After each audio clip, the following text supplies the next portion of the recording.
First name citizen on the court name.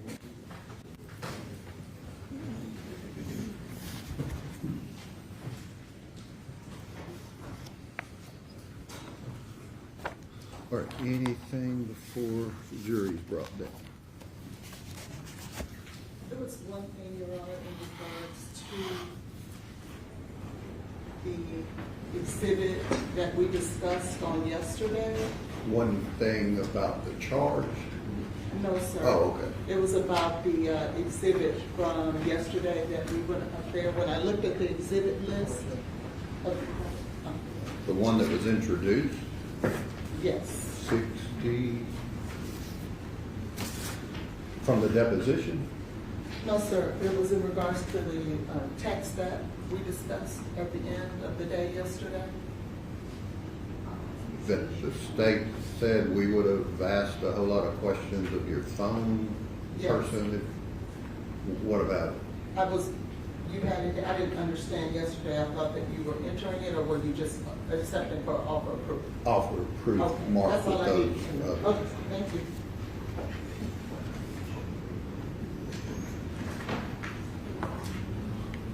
All right, let the jury step down.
All right, good morning to you, ladies and gentlemen. Let the record reflect all of the jurors are here and present. Any closing argument on behalf of the state?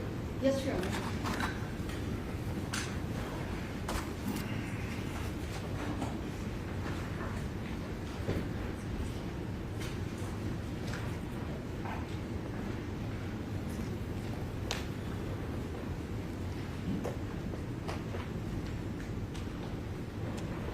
You did this so something would happen to the baby. Jade Benning, she did not call 911. She did better than calling 911. Jade Benning called the one person who knew where she was, knew who she was with, would know that she was calling scared and for help. Najee Jackson said as soon as she heard her best friend's voice, she knew she was scared and she needed help. Jade Benning did better. She made sure that Blaise Taylor was not the only person to hear her last words. She made sure that you heard her last words.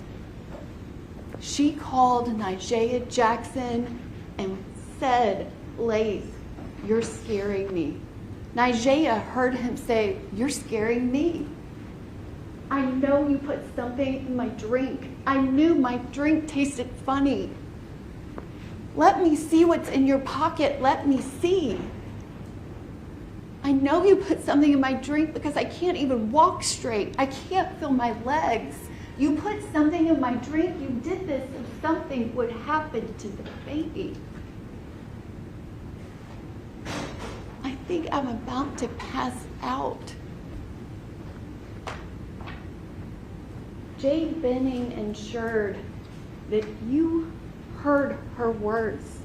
That night where she was so excited to be having a date night with Blaise Taylor. Her best friend came over. They were the only two people there. Dr. Aaron Carney gave a very specific medical explanation that Jade Benning would have gone pulseless within 30 minutes of ingesting that concentration of cocaine dissolved in a liquid. There were only two people there. The proof and testimony that you have heard over the last week from Jade Benning's family and friends, the pictures, the things in her phone, she was so excited to be having this baby. She was so happy and planning for her baby girl to be born. I submit to you that it does not matter how many questions were asked about fentanyl or cocoethylene. It does nothing to change the evidence and proof that you have that Jade Benning did not want to harm herself or her baby. She wanted the opposite of that. The proof and evidence from Nigella Jackson and Dr. Aaron Carney is proof beyond a reasonable doubt for counts 2 and 4 that Blaise Taylor intentionally put that cocaine in Jade's drink to kill the baby. And Jade Benning was killed when he did that. You also have the proof and testimony of Apple Denny. She described to you an event that happened several years before in 2017, but when she heard about what happened to Jade Benning and that Jade Benning was dating Blaise Taylor, she knew immediately. She reached out and contacted people because she knew she had information that it was him. She testified, told you about very personal things that happened to her, but she described what happened over a period of 2 days. Her testimony was she had to talk him out of putting something in another girl's drink who was refusing to have an abortion so that he could cause the abortion without her knowing.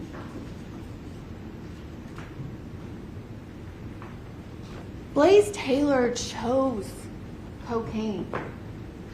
He chose what to put in that drink. He chose a substance that you have heard from multiple witnesses is known to cause spontaneous abortions. Dr. Carney described that it is known to cause a placental abruption. And she also testified that that did not happen to Jade Benning. It did not happen because he killed her. I submit to you that there is proof and evidence that you have heard over the last week that proves beyond a reasonable doubt all 4 counts of the indictment, including the first-degree premeditated murder of Jade Benning. Blaise Taylor chose this. You saw when he got back in touch with Jade Benning, they had a conversation that explained what happened back in November of 2022. This is kind of a somewhat joking conversation, but Jade Benning said, "You gave me a crazy ultimatum." Apple Denny testified to that same ultimatum. You have Jade Benning's decision to the ultimatum he gave her. She chose her baby. She did not choose Blaise Taylor. She did not make the choice that Xavier Winford made back in 2017. She chose her baby. Apple Denny gave that same description of the ultimatum, and you have that there was no contact from November 6th to December 31st of 2022. Jade Benning was planning for her baby. Her life was going on. But you also heard from her family and friends that during that time, she was not posting anything about her pregnancy to social media. She had not posted anything to social media about her pregnancy on the day she was murdered. It was not publicized. When Blaise Taylor comes back into Jade Benning's life, this is the evidence that you heard was not he came back welcoming this opportunity with open arms. He tells her very specifically in these messages that your life is changing. This is going to be a thing for you. At no point does he say we, me, ours. This is going to change Jade's life. And he is not portraying it as a positive, telling her she shouldn't be so optimistic. And Jade Benning, just as her friends described her, always optimistic, still said, okay, but I'm going to be able to make this work. Blaise Taylor did not go to any of her pregnancy appointments with her OBGYN. Not one. She asked him very specifically, sending him the calendar event and specifically saying, I really hope you can make it. I would love for you to be there when I found out the gender of our baby. If it's going to be a boy or a girl, I want you to be there. And he did not go. And even when they saw the shadow and she had to have follow-up testing and then another follow-up appointment, he didn't go to any of those. Jade's stepmom, Andrea, she went with her the day that she found out she was having a baby girl. And Jade was still so happy even though he wasn't there. You also have proof about why Jade wasn't posting, about why everybody didn't know that it was his baby. He was the father. You have a message where Jade is saying, I talked to my mom and let it be known not to bring up you or my situation to anyone. She is defending him and his request that no one know that he's the father of the baby. He responds, but it's all good as long as we are on the same page moving forward. Everything is cool, but I appreciate it. The day before Jade Benning is murdered, the day before, the night before she is murdered, Jade Benning wanted to see Blaise Taylor that night, and he didn't. He is texting Xavier Winford, who he's had some kind of relationship with since 2017. He's texting her and saying, you should never doubt anything when it comes to us. And she says, I'm doing my best. And he says, I know, I'm trying to reassure you. She thanks him. He says, I'll do anything to help you. That's what I'm here for. She says, I trust that's true. And he says, good. Do you trust in us? She responds, yes. Good. Then you have nothing to worry about. Everything is going to work out. She says he's glad. He says, me too. I love you. And I need you to love me back. And be in love with me. She responds that she loves him, and he says, good, I just want us to be happy together. We are going to be just fine. We just need to stick together. And she promises him that they are going to stick together. The next night, he goes over to Jade Benning's house for date night. The date night that she's planned. She has canvases so that they can paint pictures for the baby's room.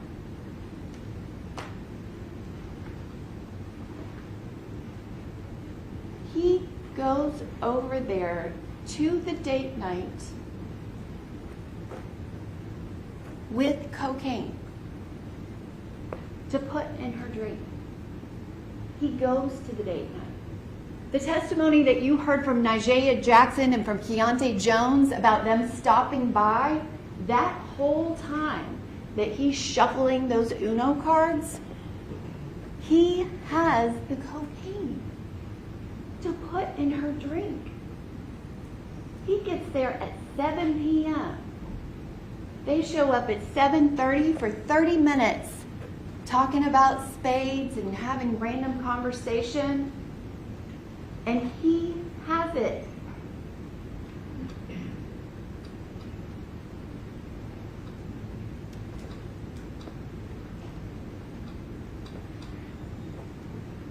He does not call 911 until 9:29:27. I'm sorry. The call that Jade makes is at 9:29:27. EMTs don't get to her until 9:50. Dr. Carney's testimony is that Jade was given the cocaine that she ingested orally 30 minutes before. You have this photograph from 8/29 that shows the progress. She has not been given anything at that point. The next image that you have is at 9:10 p.m. It is somewhere between this point and the next image of their progress that she has to have been given the cocaine in her drink.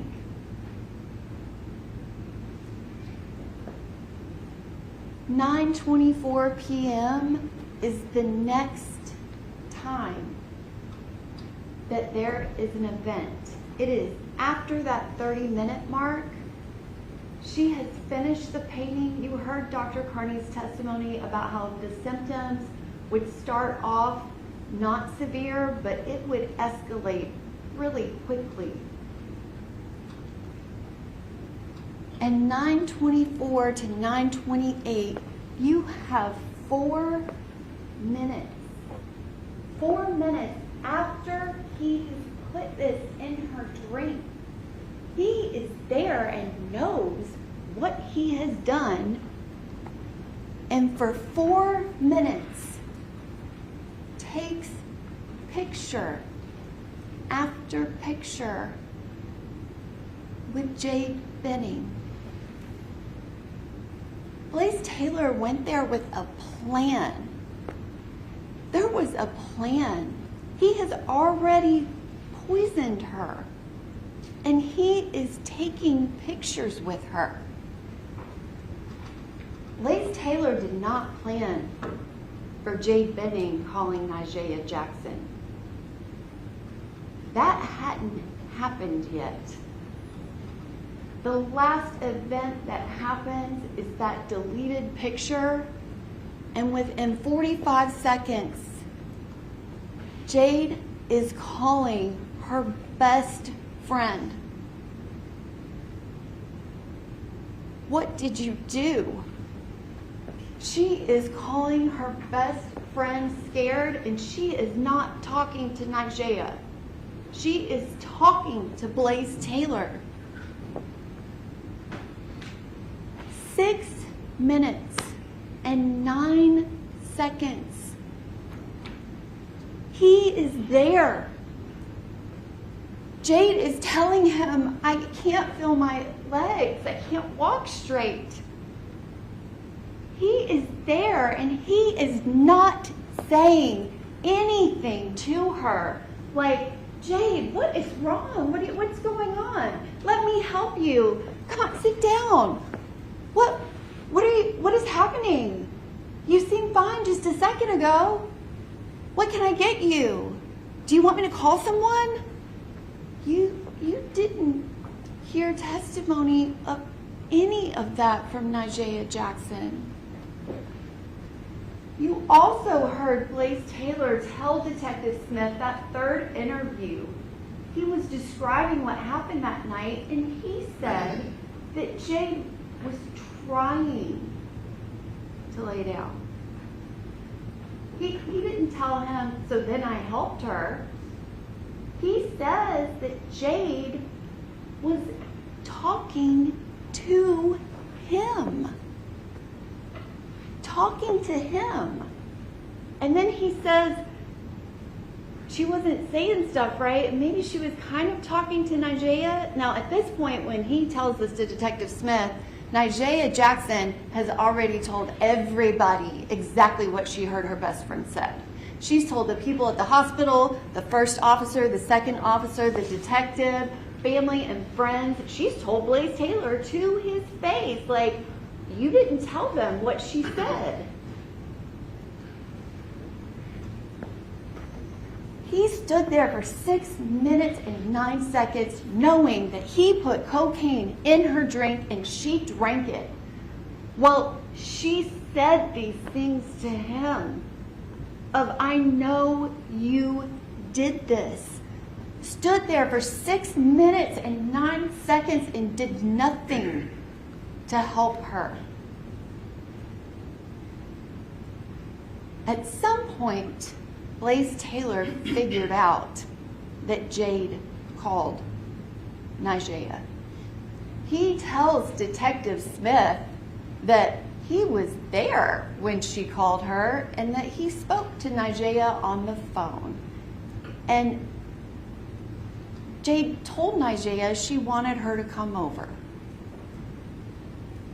Nigella Jackson's testimony was unimpeached about what she heard her best friend said and about what happened that night. Blaise Taylor did call 911. He did. But he already knew that Nigella had been on that phone call. Because this is before Nigella has gotten back to the apartment. She hasn't told anyone she heard what he said. She hasn't called him. She doesn't call him until 9:47:11 when she calls back to Jade's phone. That's when she talks to him. But 5 minutes before that, after he's called 911, You know that? No. Yes, you will. I think one of our friends is on the way. Okay.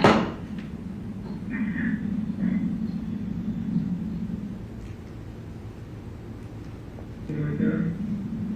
No. Yes, you will. I think one of our friends is on the way. Okay.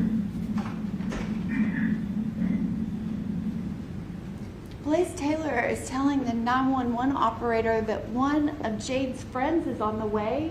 He hasn't spoken to Nyjah Jackson yet, but he already knows she's on the way. I submit to you that call to 911 by Blaise Taylor is because Jade messed up the plan. He knew Nyjah was coming. That's why he called. And even then, after 6 minutes and 9 seconds of Jade Benning's last words on earth, he doesn't even call her immediately. He doesn't call 911 immediately to get her help. He waits 2 minutes and 37 seconds, and then he calls his dad, which that's a 30-second phone call. There was no testimony as to whether or not that call even got answered.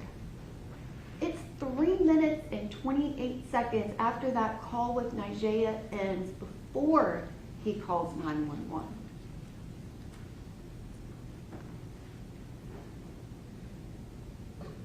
There was no cup with any cocaine that was collected in that apartment. There are 3.5 minutes before he calls 911. You do have his statements with Detective Smith. Blaise Taylor tells him, oh, there's no alcohol whatsoever. No, no, no, no, no. And we both drank the same stuff. And then he's asked if he cleaned up, and no cleanup. He says that Jade cleaned up some.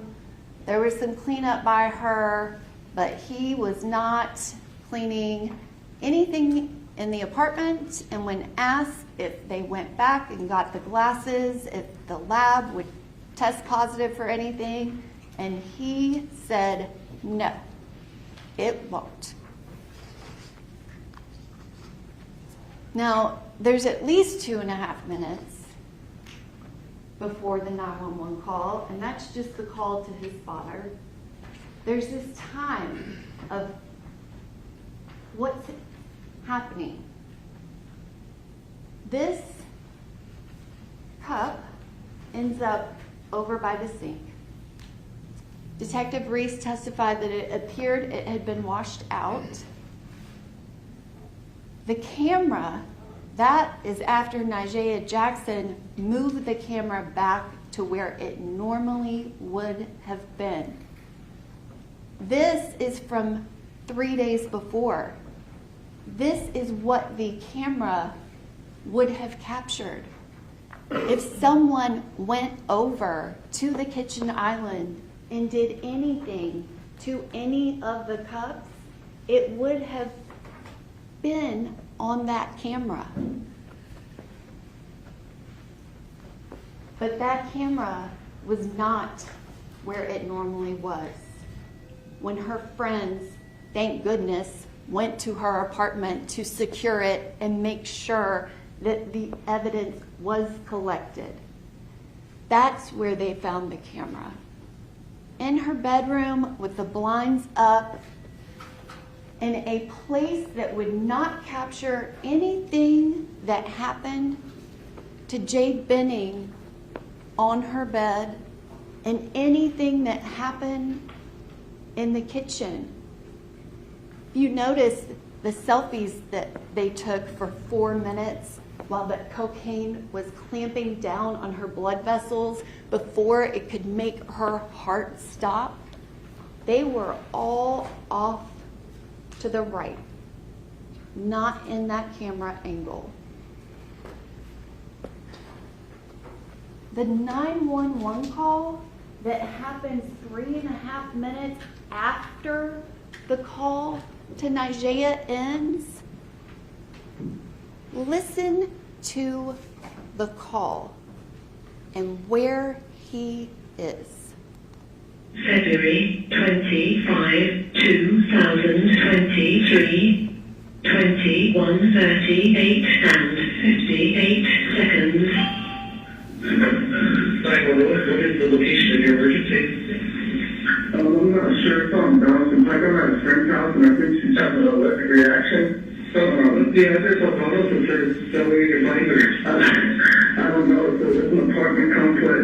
Is there a mail with her? With the address? I'm looking around. Just give me a second. I'm looking around. I don't know what's going on. I think she just give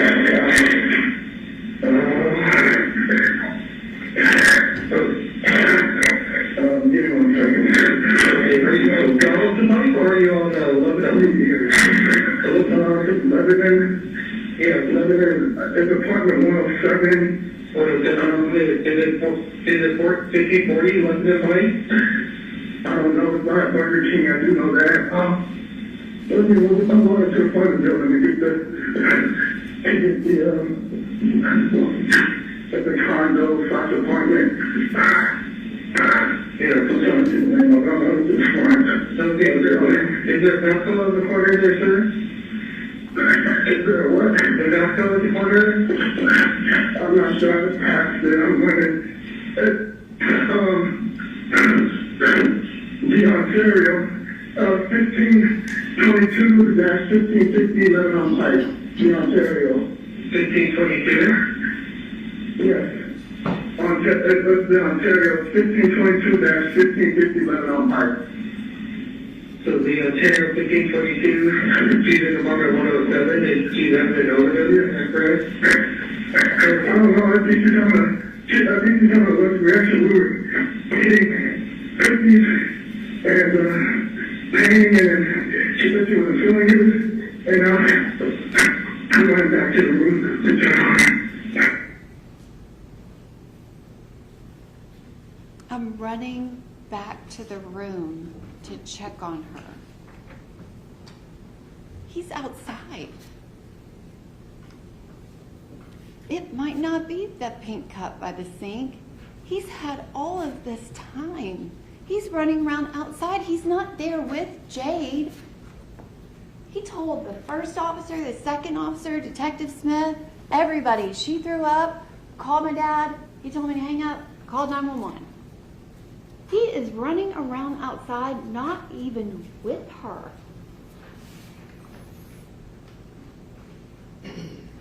No, and what's the case you disconnected while you're getting up there? What's the callback number case you disconnected?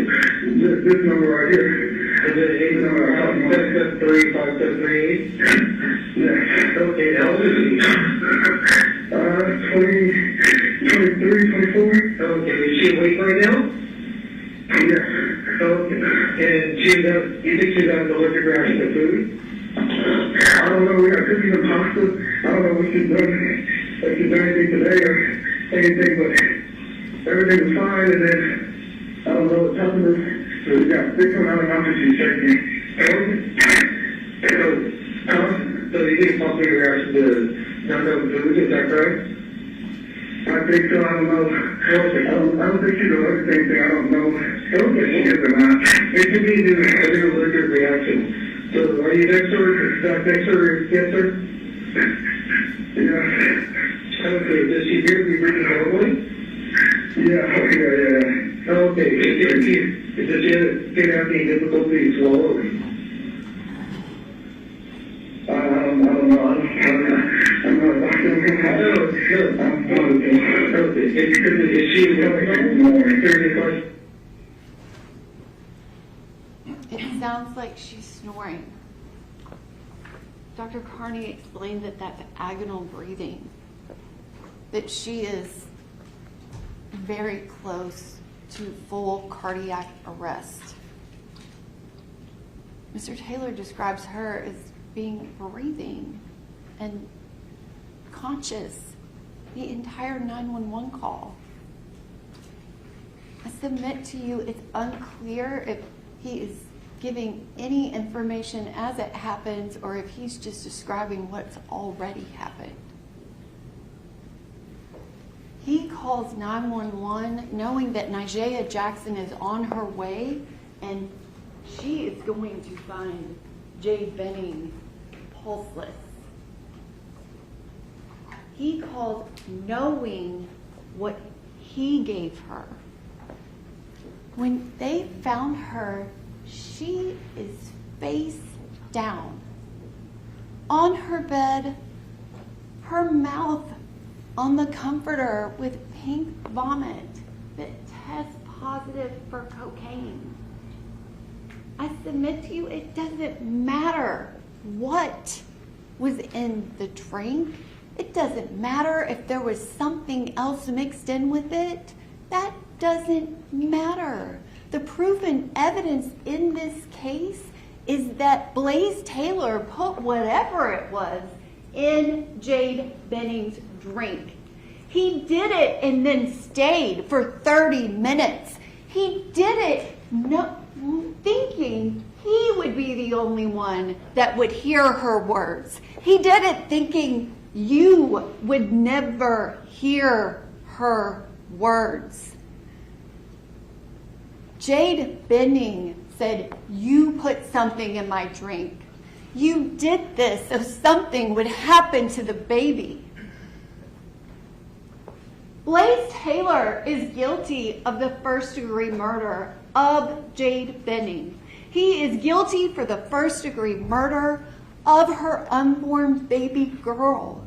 The proof and evidence in this case proves that beyond a reasonable doubt. He is guilty of both counts of felony murder because he chose to give her cocaine, he chose to put it in her drink, and he chose to kill both her and her unborn baby girl. And we will ask that you return a verdict of guilty on all 4 counts of the indictment.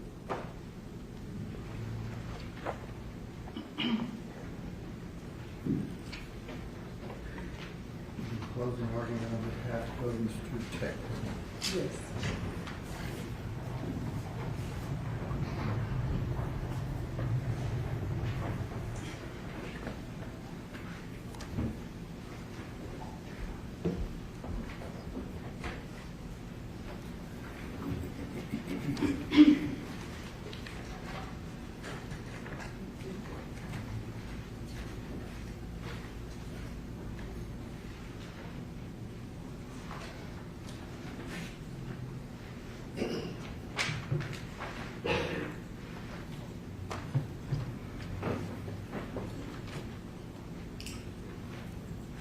Good morning. Standing here at the end of the trial and trying to put everything together is always, for me, very difficult because the burden is always very heavy.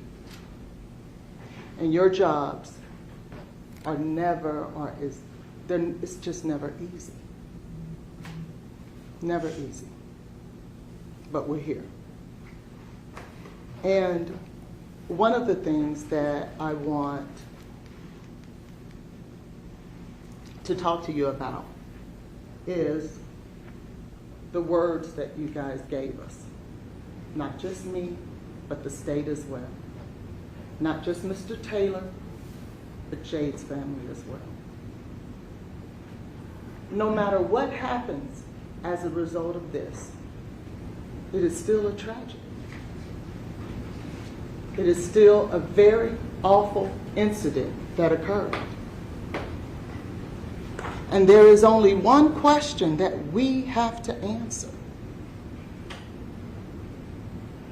Is whether or not Blaise Taylor, in your minds and in your opinions, is guilty beyond a reasonable doubt.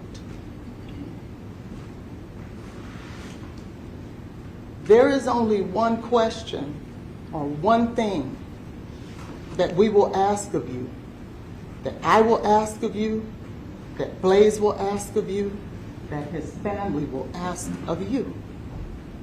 And that is to keep your word.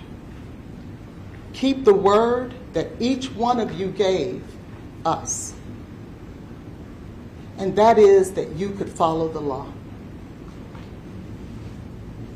You cannot, we cannot build a justice system based on emotion, based on sympathy, based on just the mere fact that a tragedy occurred. Every time a loved one leaves this earth, it is sad and it is a tragedy. But that in and of itself cannot drive our justice system. What we cannot do is say, because someone lost their life, that we don't have to follow the law, that we don't have to hold the state to its burden, because otherwise this system collapses. We could talk about the pain that a mother feels when she loses a child. We can talk about a beautiful young lady and her daughter who is no longer with us. And if you're not human, you won't hurt. But if you are human, you will hurt. But that should not play into your decision making. In order for this thing that we call the Constitution to work, you have to set that aside. And that's the word that you gave us. That's the oath you swore to take. There is a burden here. And I bring it up because that's why we're here. I'm not bringing this up as a facade. I'm not doing that. I'm just reminding you what the law is. I'm just reminding you what governs this trial. Every defendant has a Sixth Amendment right to a fair and impartial trial. Every citizen charged with a crime should get a fair and impartial jury trial. And at the end of the day, when those jurors make a decision as to whether or not he is innocent and or guilty, they must use that burden of proof. And they must hold the state to it. What you can't do is say, well, then what happened to her? If he didn't do it, then what happened to her? Well, I don't know. Well, I don't either. Well, then he must be guilty. Because he didn't prove to us that it wasn't him. But remember, we don't have to do that. That's not the burden. They must prove to you what happened to Miss Benning. They must prove to you beyond a reasonable doubt what happened that night. Not us, not the defense.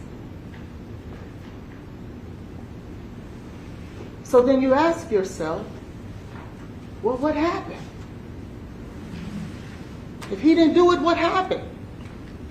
You're going to say that a million times because that's just a natural reaction to what we're dealing with. But remember, as you are going along that journey, deliberating back there, going through the evidence, remember, they must prove it to you. You cannot ever place that burden on Blaise. You cannot. The minute you do that, that Sixth Amendment right to a fair trial collapses. And once that collapses, the system collapses. And once the system collapses, you have people wrongfully convicted and sitting in jail for a very long time, trying to prove their innocence. And that's not the way it was designed to work.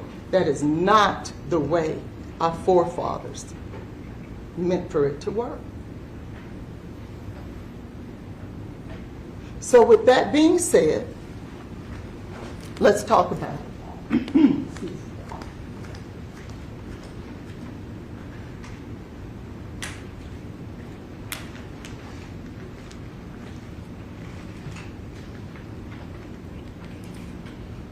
Remember, as we came in here on June 22nd, 2026,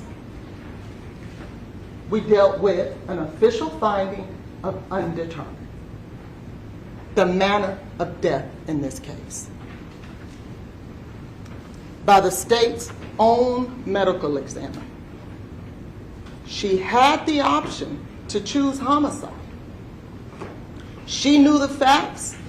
You heard from Dr. Carney way before you did. And she couldn't figure out what the manner of death was. She landed on undetermined, and she's still on undetermined. Now you're tasked with whether or not you can take it over the hump and move it to murder beyond a reasonable doubt.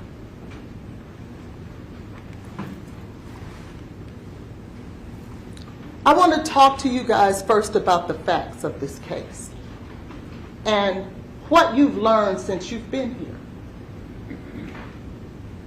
What I don't want you to do as we take this journey is come into this environment and say to yourselves, I want to live in La La Land. I want everything to be perfect. Life isn't perfect. And the older you get, the more you learn that. The older you get, the harder it gets. Trust me when I tell you that. And those of us over the age of 50 can tell you about things that we experience in life that are good, that are ugly, things that we've learned along the way. How we treated people in the past, how we interacted with people in the past, how we respond to people in the past, and how we respond to people now. You learn along the way. But what life isn't is a perfect cookie cutter La La Land. That's not life. So let's talk about Blaise and Jade. They met on Hinge. They dated for a little while in terms of, I shouldn't say date, they interacted for a little while, but never really met up. And remember, these are young people. They had casual relationships, not just with each other, but with other people too. And it wasn't just Blaise that dated other people, they both dated other people. They were adults, they were consenting, nobody did anything wrong because everybody agreed that you can date someone else and you could date someone else. We may not want to live our lives that way, but that's the way they chose to live their life. So when you hear the facts about Blaise texting someone else, that was nothing against Jade because she was okay with it. So don't let the state make you think that because he was dating someone else and he texted that other person, that was something nefarious or wrong. It wasn't. He didn't have to hide that. She knew that. Najee told you that. She said it to the police officers. She said they weren't dating like that. They weren't exclusive. So no matter how many times the state tells you that Blaise was texting another woman, there's nothing nefarious about that. And that has nothing to do with whether or not he committed murder. So don't go down that road trap. Stay focused on what you're here to do. And I want to be clear when I tell you that when we are talking about facts, if you remember, in voir dire, I had a slide up, and it had facts and blame. And I asked each one of you, would you be okay if sometimes facts were ugly, but I needed to share that with you so that you could have all the facts to come to a decision. It would be unfair to Blaise if you didn't have all the facts. So don't think that those facts that we're putting before you are there to put blame or shame on anybody, because it's not. But it would be unfair for you not to have all the facts so that you can come to a conclusion, one that makes sense based on the evidence in this case. Because that's how you get to a solid verdict, is because of evidence, not of sympathy, and not of being angry because I want to give you facts. That's all I want to do. So when they're dating in this casual relationship, they knew each other for less than 90 days. That's a fact. They met up in August, and before the end of the month, they were having sex. That's a fact. And they were having sex without a condom. That is a fact. And we know that because otherwise she wouldn't have been pregnant and thought it was Blaise's. So when she finds out that she's pregnant, she and her best friend are trying to make a decision about who the father was. Because at that time, she wasn't sure. And we talked about that with Nashville. And to me, I think that that is a crucial fact for you to consider. Because if she wasn't sure Blaise was the father of the baby, neither was he. So you would then have to believe that he would kill her and that child, not even knowing if it's his or not. That's a fact. And so she tells him she's pregnant. And he's not happy about it. She is. And that's great. There's nothing wrong with that. But Blaise, on the other hand, with only knowing her for 90 days, maybe he's not happy about that. I guarantee you he is not the first human being that in his 20s had a unexpected pregnancy pop up and he's not happy. I guarantee you he is not the only human being who's ever felt that way.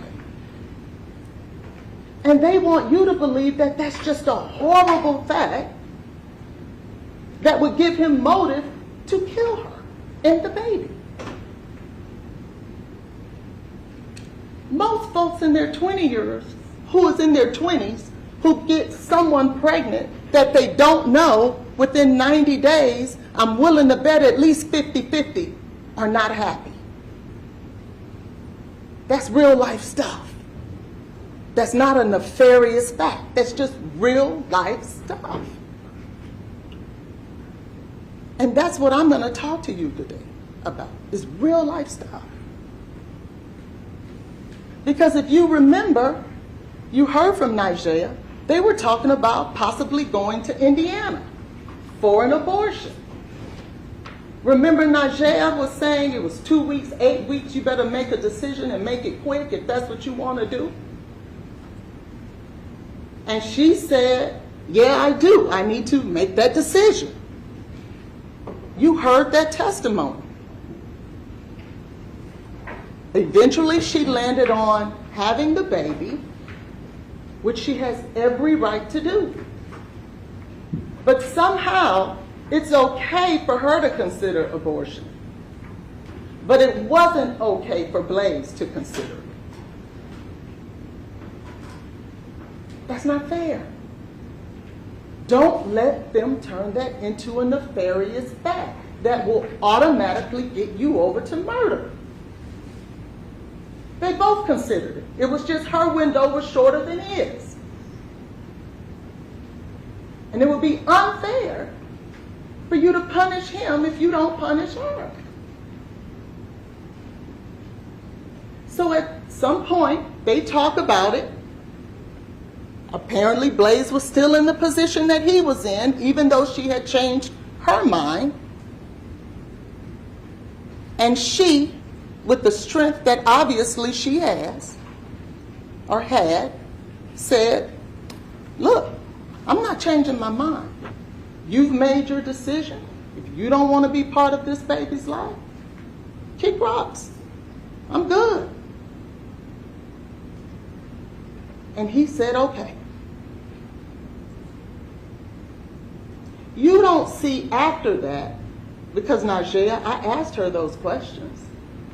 You don't see after that Blaise constantly calling her, trying to convince her to have an abortion, trying to manipulate her into having an abortion, blowing up her phone, smoothing her out.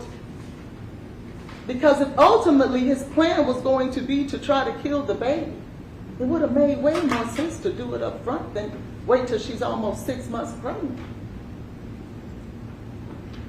Why would you wait until somebody gets 6 months pregnant if that was your plan all along? Remember, she came back in contact with her, December 31st. So he's going to drag it out and let that fetus get 2 months bigger?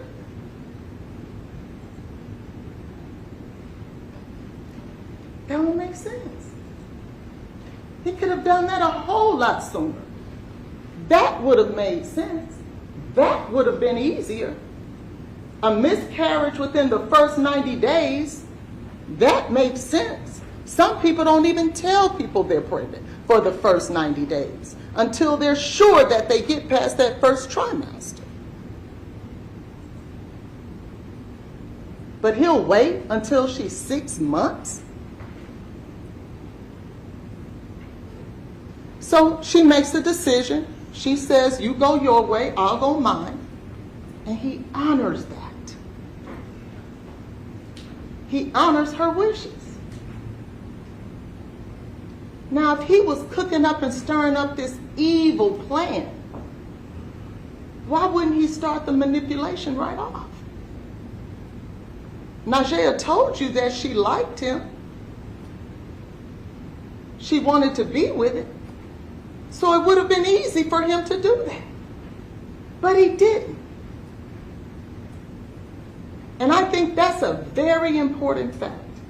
Because if you remember that text message that they read, to you,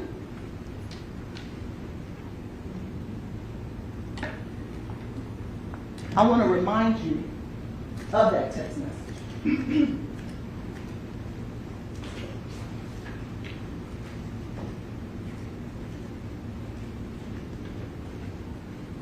This is Jade. Remember, they read this to you. Next time I'm tagging along for the adventure. LOL. Blaise says, LOL, okay. That's if you want, of course. This is Jade. LOL. He says, gotta still have a job first. And second, you probably ain't doing much traveling for a while anymore. When next season rolls around, I don't think you'll be able to just make impromptu trips on the weekends, considering you'll have other responsibilities. Not trying to be negative or nothing, but just being realistic. I mean, it would be great if you could, but it's unlikely. What does that mean? That means next time this year, you're going to be a mother. She's 23, 24 years old, 24. You're going to be a young mother. And that comes with a whole lot of responsibilities. So start getting your mind right. And if that's going to be the mother of this child, let me give you a little advice. Men who handle their business, they want women, the mother of their children, to handle their business so that they can set a good example for the child that they're raising. Don't let the state turn that into some kind of, oh, he was so mean. No, he was telling her the truth. And those of us that are mothers, we know the responsibility it takes to raise a child.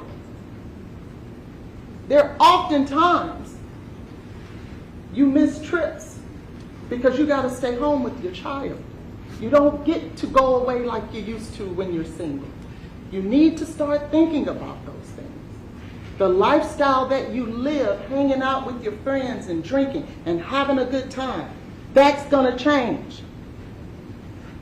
And that's what he's telling her. Not to be mean, but to be real. What's wrong with that? Then he goes on to say, or she says, LOL, okay, didn't mean to make it all serious, but yes, responsibilities will be different, but living life will still be happening as well, just living differently. And I understand the realistic thinking of it as well. It's part of the big change, she says. And he says, yeah, especially for you. I remember getting pregnant. And my mother says something I'll never forget. It goes a long way. She said, honey, that's going to be your baby. Because it's nothing like a mother with their child. Daddies love their children, yes they do. But they don't love them the way the mother does. That mother gets up every morning. That mother got to comb hair. That mother has to get that child out there. And yes, the father should participate as well. But the reality of it is, men don't come close on the daily activities that a mother does with their child. That's real. It's probably something he saw every day with his own mother. And she says, of course, wasn't trying to get into a serious talk for us, sorry. He says, but we don't got to be super serious. I just didn't want to sell false dreams because, yeah, it would be great if you could come on my work trips. But I just feel like it's not realistic from a financial or just a feasible ability to randomly catch a flight and get away for a weekend. We're young. Money's already tight. We can't just spend money on getaway trips on the weekend and this baby is coming. And I could lie to you, or I can keep it real with you. Blaise wouldn't have been able to win here. It didn't matter. If he would have sold her a dream and lied to her on here, they would have been telling you that. But now he's keeping it real with her, being honest with her, and now that's wrong too. Would you rather him lie? The man was trying to be honest. The man was trying to be responsible. And somehow, that's wrong too.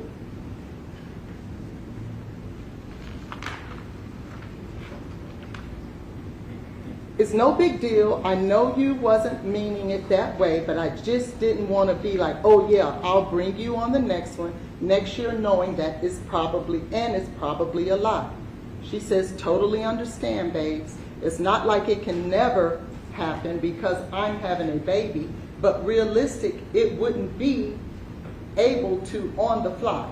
Planning out things will always be an option. Life doesn't just stop because of it though. Laugh out loud. We're still going to have one, just living different. He says, I hear you, but you can't minimize how much things are going to change for you. You've got to be realistic that things are about to be hella different for you and will change drastically. Your day-to-day life is not going to be the same. Yeah, life goes on, but it's forever altered and changed in a drastic way.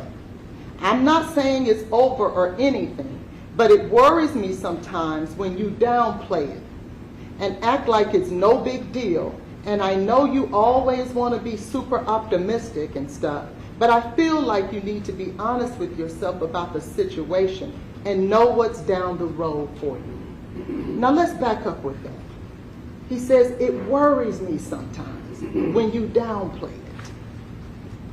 That means there's something that has gone on in the past that has caused him, with the woman who is potentially going to be the mother of his child, to start having serious conversations with her. Hey man, let's plan this thing out. Start thinking right. So there's something going on there that made him feel like he should have this conversation with her. If that's going to be the mother of his child, what's wrong with that? In fact, that might be good.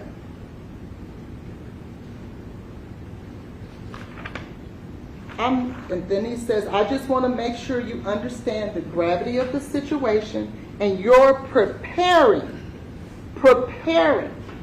for those realities. That's all. She says, I'm not trying to minimize things, and sometimes I can be super optimistic. She's admitting to it about things which can be scary. But I do sit and process that there will be drastic life changes and prepare myself for the tough realities as much as I can that are to come. I'm not just trying to make it seem like everything is going to be all peaches and cream. I am hearing and understanding everything you are saying. He liked it. And then he says, hey, what time are you going to work? She says around 3.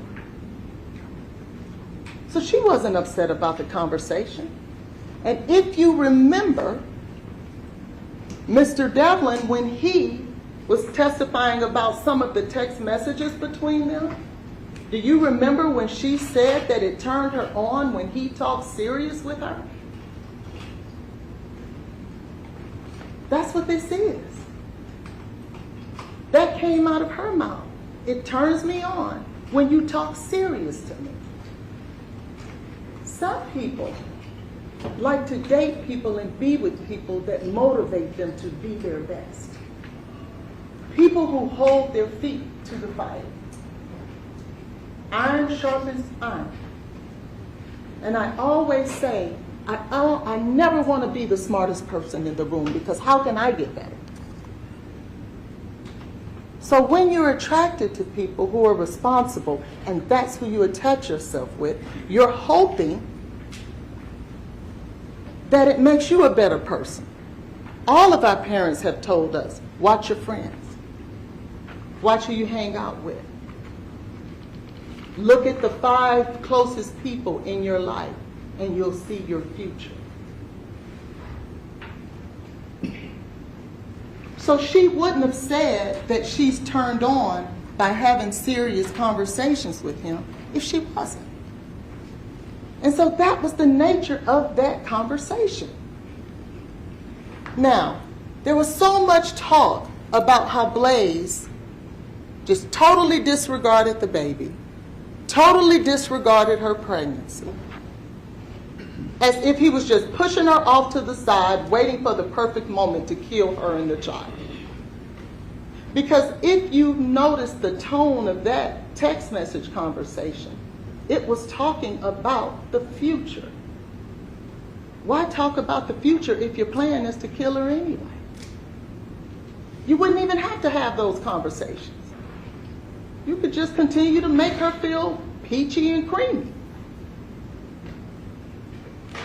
You don't make plans and you don't try to help the person become more realistic about what it takes to be a mother if it's not your intention for her to be a mother. That doesn't even make sense. So I wanted to show you a few things, because we didn't get to show you everything in the phone, because if you remember when I asked Mr. Devlin, was there a whole lot more in there? He says, yes, we only provided a sample. So some of those text messages were, Blaise told me last night he signed up for monthly subscriptions of diapers from this company, Kudos, LOL. Why would he do that if it was his intention to kill the child? Didn't you you ever state at occasion you knew that he and Ms. Benning talked about naming the baby Jim? Do you remember when I asked Nigel Jackson that? And she says, yes. I said, well, that would be involved with the baby, wouldn't it? She says, yeah.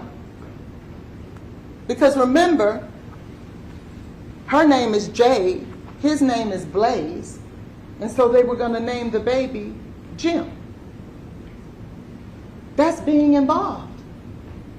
It may not have been to the level that she would have wanted it, and I guarantee you yet again, if we're talking about real life, there's a whole lot of women out there who would love for their significant others to be a little bit more involved with the child. I certainly know that I would. Here, does Blaise rub your belly? LOL. Sometimes. If he's planning names, buying diaper subscriptions, and rubbing her belly, then what we're really talking about is that he wasn't doing it on the level that maybe she wanted it. It wasn't that he wasn't doing it at all.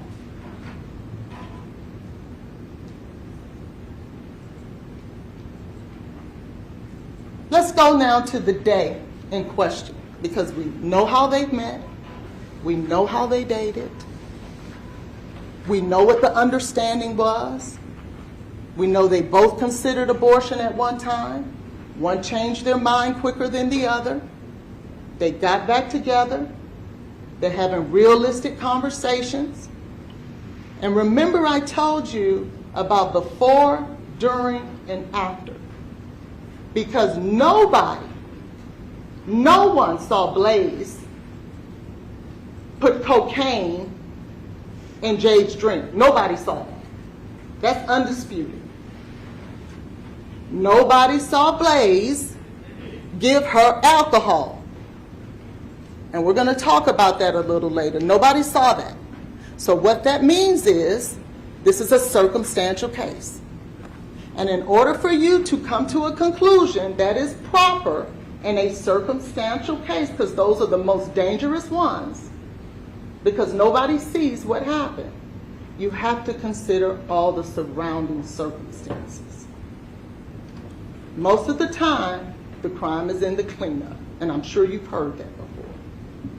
So you have your before bucket, your during bucket, and your after. What we do know, and like I said, I'm not doing this to shame anyone, because if I was, I would have a ton of text messages up there about drugs and all kinds of stuff, but I'm not doing that. The only reason I'm sharing this information with you is so that you can have the facts as they really are. So when we talk about before, there was only one person involved with drugs, and it wasn't Blaise. You didn't hear any evidence of Blaise purchasing cocaine, smoking weed, doing mushrooms, getting drunk, drinking alcohol. In fact, it was the exact opposite. The evidence you heard is that Blaise does not drink and does not do drugs. However, what you did hear is that Jade does drink to the point that she gets drunk, and she does drugs. So that's before. Remember, this is circumstantial, so you consider all the facts surrounding it. Jade invites Blaise over. This is important because Blaise didn't know that Jade was going to invite him over that day. He had just seen her the day before. Remember, they had gone to the Waffle House. So there were 2 days before that he was with her, that he could have pulled off the elaborate plan, but he didn't. And so spontaneously, she invites him over again. This is the third day in a row now. And so you see here, Also, will you be free around 7 o'clock? Yeah, I fell asleep watching Outer Banks, then woke up to gun firing on the show. But yeah, I should be. LMAO, woke up confused, ASF. Okay, I'll have plans for us. You can come dressed, comfy to my house. Okay, sounds good. Sweet, I am getting off now, she says. And that is at 3:50. And he says, how was work? So now this spontaneous plan is 3:50. He has 3 hours to cook up the elaborate plan to kill her. Because remember, he didn't know she was going to ask him to come over that day. So he comes over. When he comes over, it's 7 o'clock, he's there, and then Nigea and Keontae shows up. He didn't know that, right?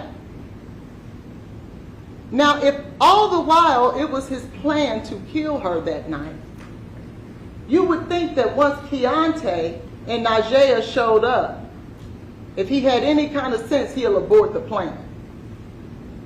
But no, he's brazen. Even though her best friend came over, saw him in the apartment alone with her, almost 6 months pregnant, 25 weeks, I believe the autopsy said.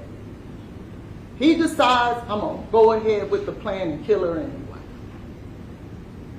I know they saw me in here. Doesn't matter. I'm going to do it anyway. And so they eat. Nigea and Keontae, they come, they talk, they interact. He invites them to stay. He invites them to stay. Why would you invite them to stay if it's your plan to kill her? So you can have witnesses? No. So they stay, they talk, he's shuffling Uno cards because the murderer who doesn't drink or do drugs plays Uno and then kills pregnant women on his downtime. And then they leave, and then they talk and they dance. They take selfies, and then the call comes. It's 9:29. The first call from Nigea. And the reason I wanted to lay this out this way was because there's been so much talk about this elaborate cleanup that he must have done. And I wanted you to see that there was no time for that. Because now we're in the during phase. And so 9:29, Nigea calls, and that call lasts 6 minutes, 9 seconds. That takes us to 9:35 and some change. And I think the interchange between that time and when he calls his father at 9:38 and 12 seconds is about 2 minutes. Now, mind you, Jade is having a medical emergency. All kind of things are going on. She's foaming at the mouth. She's shaking. She sounds like she's snoring. They tell him to get a towel, go wipe her mouth, put her on her side. He's trying to tend to her. But he's being punished for that. And if he wouldn't have tended to her, he would have been punished for that. But even still, as he is calling, or in the call at 9:29, when Nigea says that she's saying, you put something in my drink. What did you put in my drink? Do you remember the text message that Nigea sent as a result of hearing you put something in my drink? Are you talking to me? I want everybody to think about your best friend. And your best friend calls you on the phone. I want you to envision that. And you pick up the phone and you say hello. And they tell you, on the other phone you hear, you're stabbing me. You're shooting me. You're killing me. Are you going to say, are you talking to me? You know they're not talking to you. You're going to say, what's wrong? What's going on over there? Do I need to come get you? Do I need to call 911? That's a natural response. But instead, you send a text saying, are you talking to me? Remember, nobody else heard exactly what was going on that phone call. Nobody, but Najee. So let's look at the facts surrounding that. As much as she says that this was the worst thing she's ever heard, her friend was in so much danger, so much distress. It was horrible. It was scary. She knew, because she just left there, she knew that he was in that apartment. She was in that apartment alone with the man who was trying to kill her, according to her. But she doesn't call 911. Instead, she calls Keontae, who only met Jade twice. And apparently he gets on the phone. They're talking. At least he says he could hear her trying to talk. So if she's trying to talk, Dr. Ola Sugar told you she has to be breathing in order to do that. Remember, Keontae actually said he did hear her voice. But even with that, as dire straits as Najee explains that it is, he goes out with his buddies anyway. Think about that. If it was as horrible and dangerous, why would this guy put his clothes on and go on out anyway? And then remember, Najee, immediately after hanging up, called Jade's mom and shares with her what she heard, what Jade said. And notwithstanding that, Jade's mom sends Blaise a text and says, oh, the baby's good, the heartbeat is okay. If it was as serious and people believed Najee or believed in the credibility of her, do you think that Jade's mother would text that man and tell him and give him an update about the baby? Are you going to text the man who's just been accused of killing your child and give them an update about the baby? Are you going to do that? There's something not right about it. But that's what happened. And so, right after that phone call, he calls his dad on the phone with him for 30 seconds, because that's what he told the police officer, that he talked to his dad, and his dad said, son, hang up with me and call 911. What are you doing on the phone with me?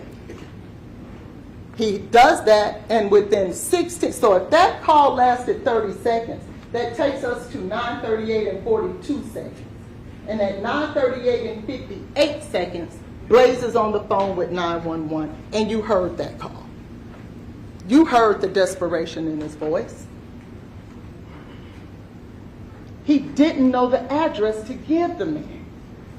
You remember that interchange. So the only way to get the address would be to run to the front to get the address. And if you remember what he says, I want you guys to pay attention to this.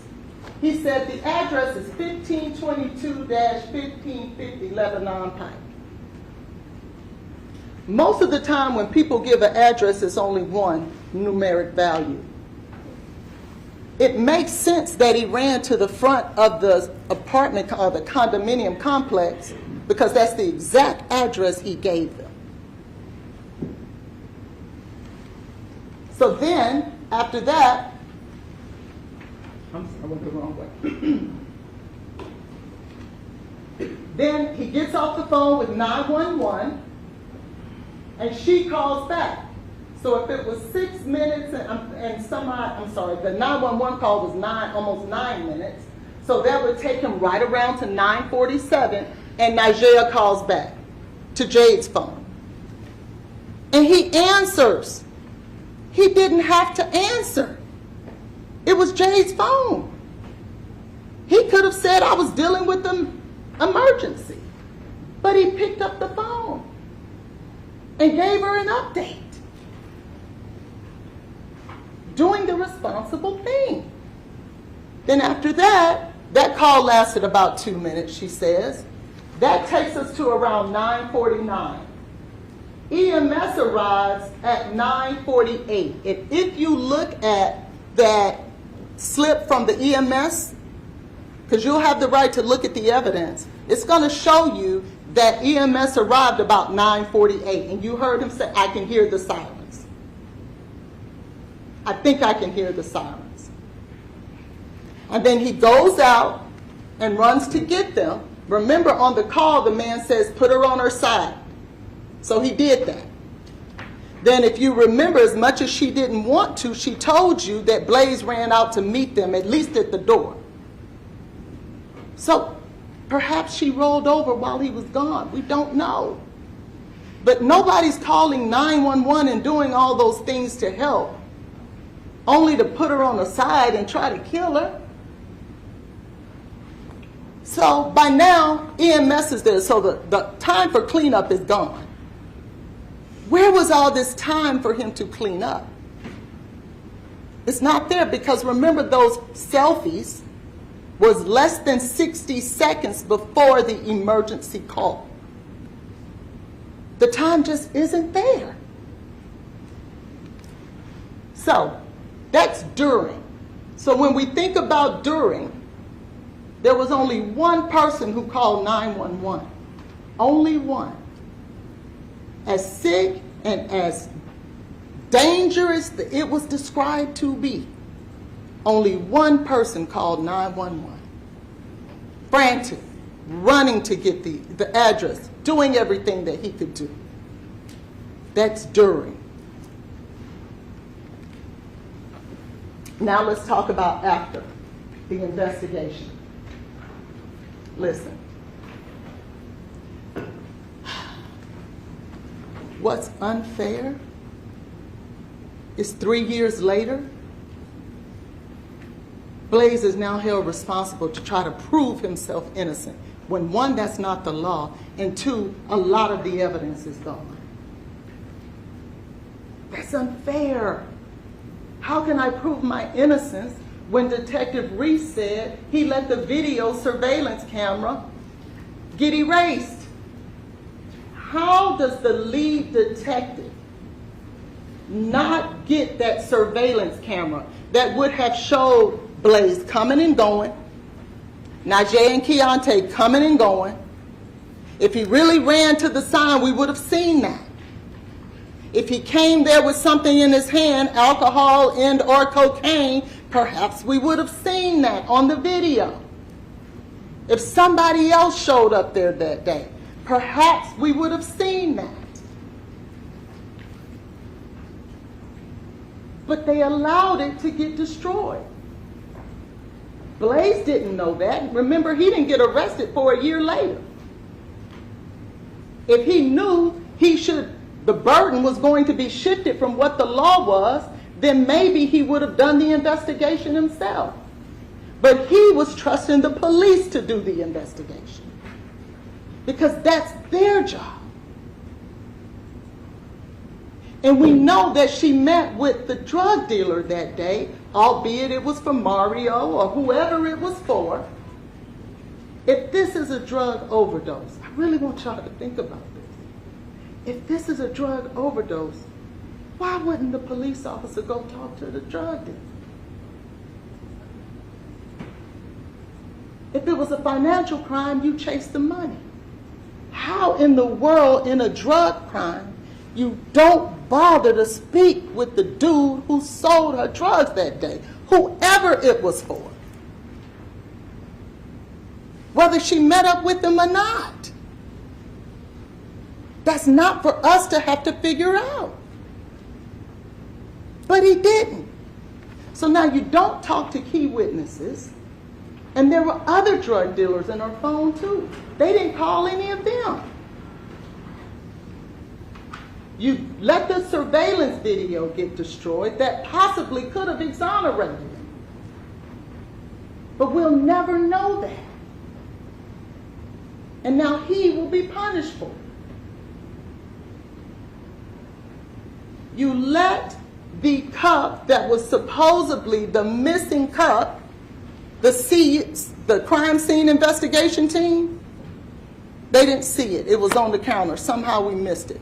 But all along, there was this missing cup that Blaise must have taken, because he cleaned up. We already seen there wasn't time to clean up. And he had taken the cup with him. The whole time, Detective Reese had to tell you, we missed the cup. It was there the whole time. Well, perhaps if Blaise knew one day he would be sitting here facing felony murder charges, he'd have had the cup tested himself. But he can't do that now. And he shouldn't have to do that now, because that's not the law. That was their job. And if it was cocaine in it, they would have known it. But they did take a bunch of glasses. They took all kinds of things from out of their dishwise, and there wasn't anything on it. Anything. And think about this. Remember how they talked about all this cocaine? One thing they cannot get away from is that she had cocaethylene in her system. They can't get as much as they would love to.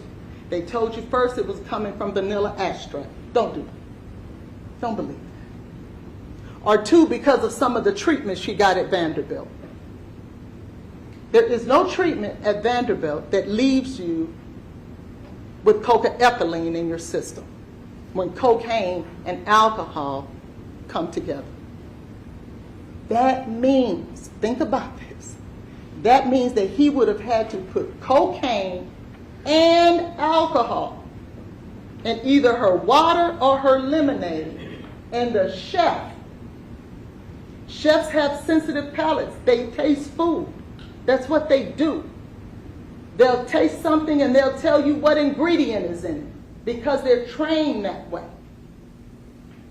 She didn't taste alcohol or cocaine. Neither one of them. And the amount that they're saying that he gave her.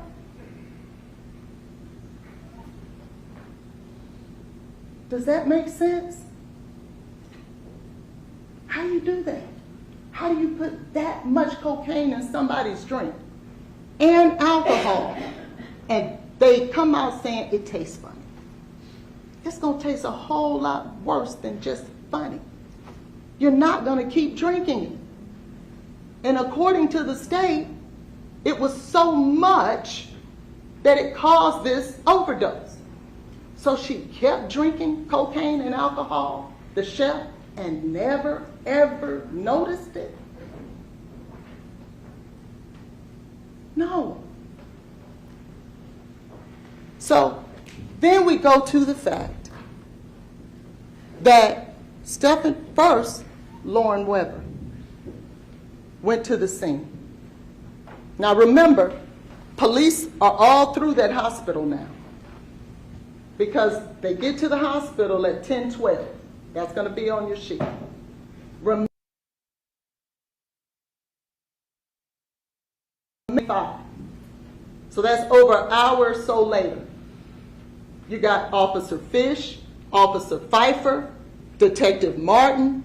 You have all these officers who are now interviewing Najee, interviewing Blaise. And Najee knew it, and I guarantee you, Ms. Burks knew it, Ms. Franklin knew it, and Lauren Weber knew it. And we know they knew it because Officer Fish told you that Ms. Burks was on the phone when she was talking to Ms. Brown. And she said that they told them the detectives are coming that night. But Lauren Weber remembers the significant other of Mario, the one who asked her to go get drugs that day. The first person in there is Lauren Weber. And she said, don't get lost on it, she said, all I did, I didn't touch anything. I grabbed the keys, blew out a candle, and left. But Officer Reese told you that she said she removed belongings too. And that she looked all throughout it. You can't do both. One of them is not true. Either you went in and grabbed keys and just left, or you went in there and grabbed belongings and looked all throughout it. And if you did that, why lie about it? Just say what it is. Unless you had something to hide, or unless you went to get something. Then notwithstanding that, now you have detectives on the scene. And Officer Fish told you that she told Ms. Burks and Ms. Browning, this scene is on lock. Nobody in, nobody out. But the truth is, nobody should have had to tell you that. Because if he did it and you think he did it, you want to leave that scene just the way it is. Because he may have made a mistake.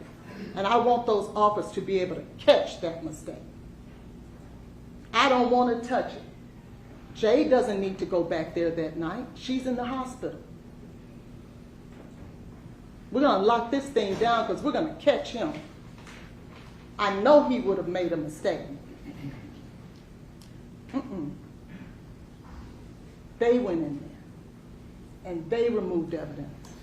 And they manipulated evidence by moving it from here to here.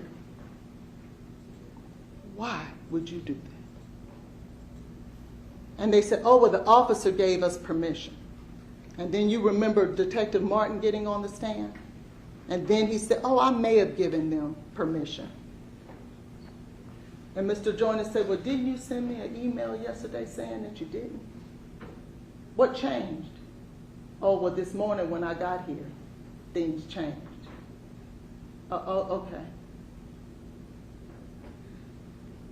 Don't allow that to happen. That's not right. Because what detective would tell a woman and 3 young girls, y'all go do the investigating for me, let me know when you're done and what you come up with? That doesn't happen. That doesn't happen.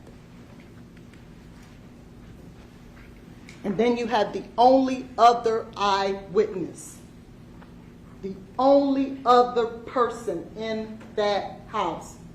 He should be just as important as Nigel. All right, Ms. Hollins, you need to be wrapping up your argument. And Detective Reese, yes, sir. Detective Reese said, I like to bring people in to talk. But I didn't bother to have Keontae came down. I just called him on the phone. And Keontae wouldn't tell you the truth about his theft conviction. And he told you, because he didn't talk to anybody there that night, even though he went there. Why not? He said they didn't have security. There it is right there. Why didn't he talk? I don't have a lot of time left, so I'm going to go through it quickly. You don't have any time left. May I have 5 minutes? Yes, sir. You got 1 minute. I've given you the investigation. That's the towel he took. I got 60 seconds. I'm going to do my best. That's the towel he took. That's where he got it from. If he was cleaning up, he would have fixed those towels. But he didn't. That's the surveillance video. That's that missing cup. It was sitting there the entire time. No one in, no one out. That's the V8 bottle. It wasn't in there. You see the lemonade, you don't see the V8. And on those other pictures, you don't see it either. So, that's the communication log. Cocaethylene is in the system. You're going to have the reports. It's there, and it was there in the vomit. And all of these doctors told you that. And the autopsy report at the end of the day, don't forget what I've shared with you. At the end of the day, even the medical examiner can't come to a conclusion. And with all these surrounding circumstances, how can you? Now, I told you that when you get back there, you're going to be tired and it's going to be long. And you promised me that you would not let anyone change your convictions of what you believe, no matter how long it takes. Because you said if they can't make a decision in the most important affairs of your life, that you wouldn't let them do it for Blaise. I thank you so much for your patience, and for being here. And the Taylor family does as well. I won't get back up here and make another argument because we don't have the burden, they do. So when you get back there, you make the argument for me. Thank you. All right, any rebuttal argument on behalf of the state? Yes, Your Honor.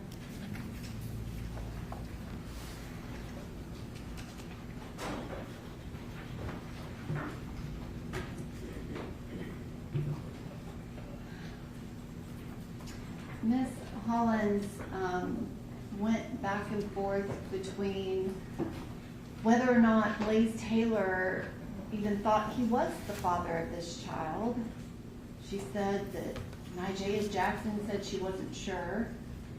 You heard the testimony. I submit to you that Nigea said she was sure, it's just he wasn't involved. And she was saying that at the hospital because he was telling the people at the hospital that he loved Jade more than her. And she was, that was not true. That's what she testified to about whether or not he was the father. She told all of the officers, he's just the father. He's not involved. But Ms. Hollins argued to you that he wasn't the father, but then she also wants you to consider a text message where Jade is telling her mom that he signed up for a diaper service.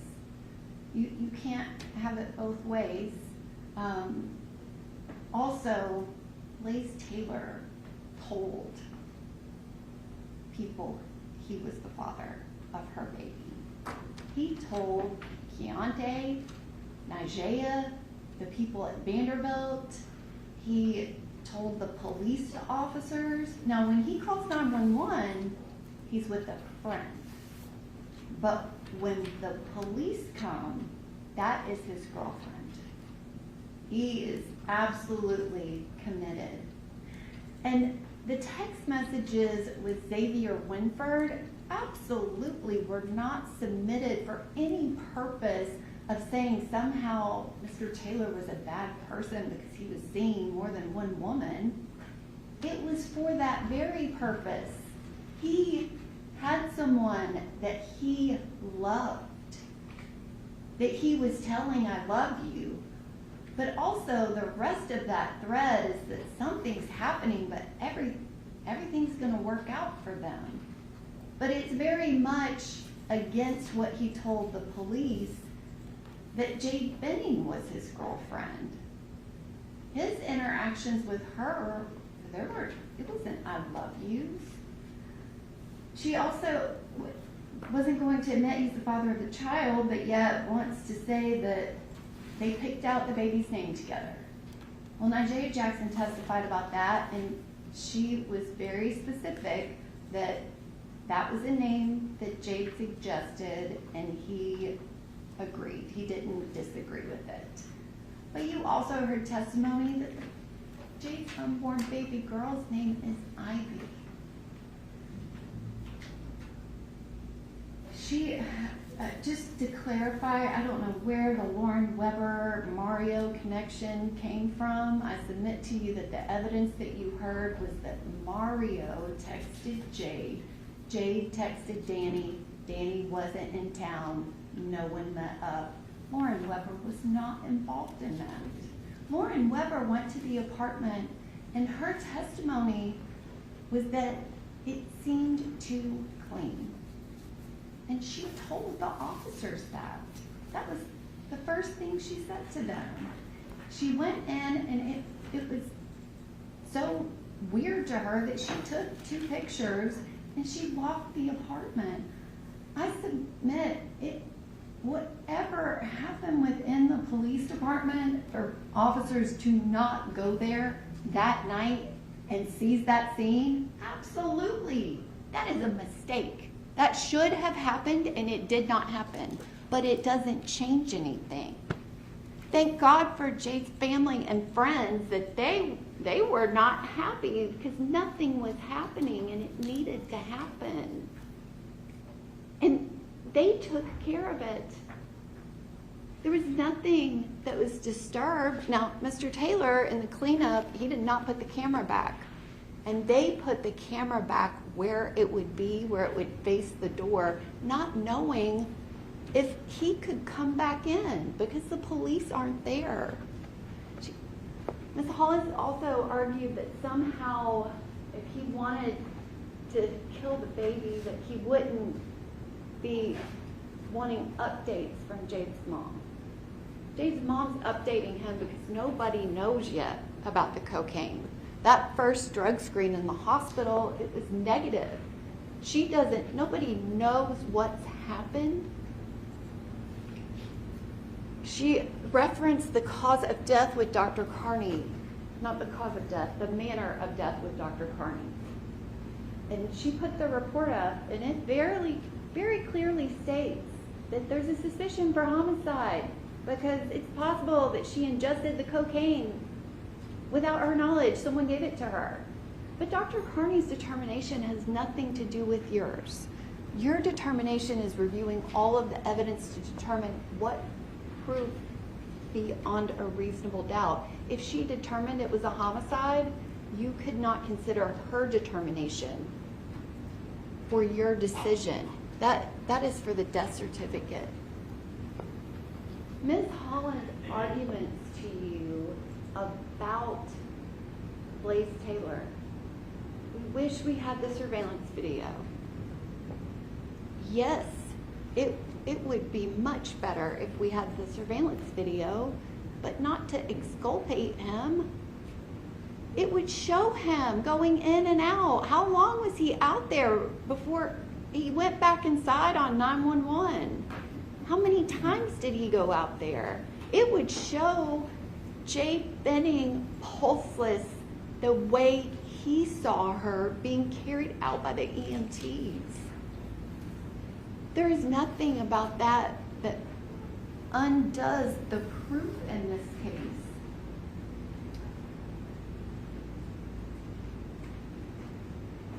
She argued that a chef would know that there was something in a drink. Jade Benning absolutely said, I knew there was something in my drink because I tasted it. Those are the facts. Ms. Holland's entire argument is asking you to ignore the testimony that again was unimpeached by Nijaya Jackson, that Jade Benning said all of these things. She said them to him. It's only the two of them in the apartment. He says it's only the two of them. He says Jade was talking to me. Her arguments to you are asking you to not only ignore everything that Jade Benning said, but it's to ignore that if for some reason it was true and Jade Benning ingested the cocaine herself to kill herself and her baby, and then called her best friend and said these things to Blaise Taylor, and Blaise Taylor never tells anyone what she said. He doesn't, when he sees Nijaya, say, oh my God, what happened? She said these things. I didn't do anything. We have to figure out what's going on. That is absolutely not true. He didn't tell anyone what Jade said. And when Detective Smith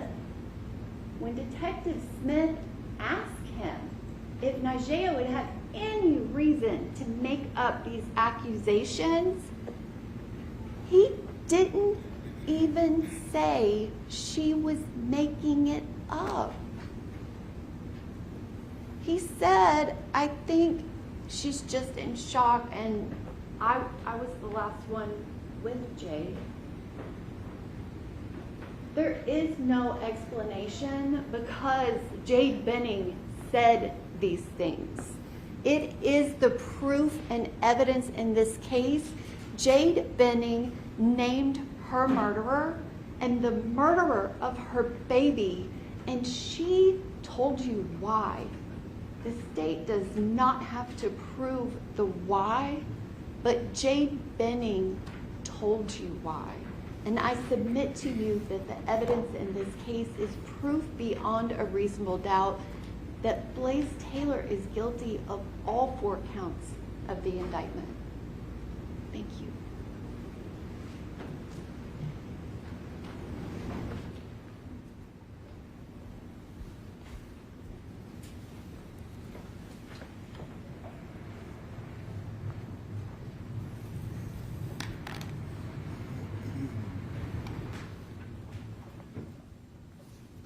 Members of the jury, count 1 and 2 of the indictment in this case charge the defendant Blaise Taylor with the offense of first-degree premeditated murder. This offense embraces the lesser included offenses of second-degree murder, voluntary manslaughter, reckless homicide, and criminally negligent homicide. Counts 3 and 4 of the indictment in this case charge the defendant Blaise Taylor with the offense of first-degree murder during the commission of a felony. This offense embraces the lesser included offenses of second-degree murder, voluntary manslaughter, reckless homicide, and criminally negligent homicide. The indictment of this case is a formal written accusation charging the defendant with these crimes. It is not evidence against the defendant and does not create any inference of guilt. To this indictment, the defendant has entered a plea of not guilty. The evidence and arguments in this case have been completed, and it's my duty now to instruct you as to the law. The law applicable to this case is stated in these instructions, and it is your duty to carefully consider all of them. The order in which these instructions are given is no indication of their relative importance. You should not single out one or more of them to the exclusion of another or others, but should consider each one in light of and in harmony with the others. At times during the trial, I've ruled upon the admissibility of evidence. You must not concern yourself with these rulings, neither by such rulings, these instructions, nor any other remarks which I have made do I mean to indicate any opinion as to the facts or as to what your verdict should be. Statements, arguments, and remarks of counsel are intended to help you in understanding the evidence and applying the law, but they are not evidence. If any statements were made that you believe are not supported by the evidence, you should disregard them.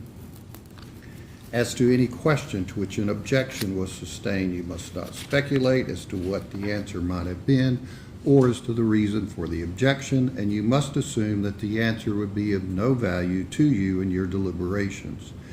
You must not consider for any purpose any offer of evidence that was rejected or any evidence that was stricken out by the court. Such matters to be treated as though you had never known it. You must never speculate to be true any insinuation suggested by a question asked a witness. A question is not evidence and may be considered only as it supplies meaning to the answer. Sometimes in the trial of a criminal case, when a defendant is charged with a crime or crimes, this crime or crimes include lesser included offenses. The law permits the jury to find the accused guilty of the lesser included offense, which is included in the crime charged in the indictment, whenever a course of conduct is consistent with the facts found by the jury from the evidence in the case and when the law is given in the instructions of the court. You are the exclusive judges of the facts in this case. Also, you are the exclusive judges of the law under the direction of the court. You should apply the law to the facts in deciding this case. You should consider all the evidence in light of your own observations and experience in life. The law presumes that the defendant is innocent of the charges against him. This presumption remains with the defendant throughout every stage of the trial, and it is not overcome unless from all the evidence in the case you are convinced beyond a reasonable doubt that the defendant is guilty. The court will now instruct you as to the law applicable to all counts of the indictment. First, it will set forth the laws applicable to the crimes charged in the indictment. Finally, it will describe for you the deliberation process. Counts 1 and 2, first-degree premeditated murder. Any person who commits the first-degree premeditated murder is guilty of a crime. For you to find the defendant guilty of this offense, the state must proven beyond a reasonable doubt the existence of the following essential elements. 1, that the defendant unlawfully killed the alleged victim as to count 1, Jade Benning, as to count 2, the unborn female child of Jade Benning, and 2, that the defendant acted intentionally. A person acts intentionally when it is the person's conscious objective or desire to cause the death of the alleged victim. And 3, that the killing was premeditated. A premeditated act is one done after the exercise of reflection and judgment. Premeditation means that the intent to kill must have been formed prior to the act itself. It is not necessary that the purpose to kill pre-exist in the mind of the accused for any definite period of time. The mental state of the accused at the time he allegedly decided to kill must be carefully considered in order to determine whether the accused was sufficiently free from excitement and passion as to be capable of premeditation. If the design to kill was formed with premeditation, it is immaterial that the accused may have been in a state of passion or excitement when the design was carried into effect. Furthermore, premeditation can be found if the decision to kill is first formed during the heat of passion, but the accused commits the act after the passion has subsided. Any alleged victim includes a human embryo or fetus at any stage of gestation in utero. Second-degree murder. Any person who commits second-degree murder is guilty of a crime. For you to find the defendant guilty of this offense, the state must have proven beyond a reasonable doubt the existence of the following essential elements. 1, that the defendant unlawfully killed the alleged victim as to count 1, Jade Benning, as to count 2, the unborn female child of Jade Benning, and that the defendant acted knowingly. Knowingly means that a person acts knowingly with respect to the conduct or to circumstances surrounding the conduct when the person is aware of the nature of the conduct or that the circumstances exist. A person acts knowingly with respect to the result of the person's conduct when the person is aware that the conduct is reasonably certain to cause the result. The requirement of knowingly is also established if it is shown the defendant acted intentionally. Intentionally means that a person acts intentionally with respect to the nature of the conduct or to a result of the conduct when it is the person's conscious objective or desire to engage in the conduct or cause the result. The distinction between voluntary manslaughter and second-degree murder is that voluntary manslaughter requires that the killing result from a state of passion produced by adequate provocation sufficient to lead a reasonable person to act in an irrational manner. Voluntary manslaughter. Any person who commits voluntary manslaughter is guilty of a crime. For you to find the defendant guilty of this offense, the state must have proven beyond a reasonable doubt the existence of the following essential elements. 1, that the defendant unlawfully killed the alleged victim as to count 1, Jade Benning, as to count 2, the unborn female child of Jade Benning, and 2, that the defendant acted intentionally or knowingly, and 3, that the killing resulted from a state of passion produced by adequate provocation sufficient to lead a reasonable person to act in an irrational manner. The distinction between voluntary manslaughter and second-degree murder is that voluntary manslaughter requires that the killing result from a state of passion produced by adequate provocation sufficient to lead a reasonable person to act in an irrational manner. The definitions of intentionally and knowingly which apply to this offense have been previously explained to you in these instructions on page 6, and you should refer to those definitions as they apply to this instruction. Reckless homicide. Any person who commits the offense of reckless homicide is guilty of a crime. For you to find the defendant guilty of this offense, the state must have proven beyond a reasonable doubt the existence of the following essential elements. 1, that the defendant killed the alleged victim as to count 1, Jade Benning, as to count 2, the unborn female child of Jade Benning, and 2, that the defendant acted recklessly. Recklessly means that a person acts recklessly when the person is aware of but consciously disregards a substantial and unjustifiable risk that the alleged victim will be killed. The risk must be of such a nature and degree that its disregard constitutes a gross deviation from the standard of care that an ordinary person would exercise under all the circumstances as viewed from the accused person's standpoint. Criminally negligent homicide.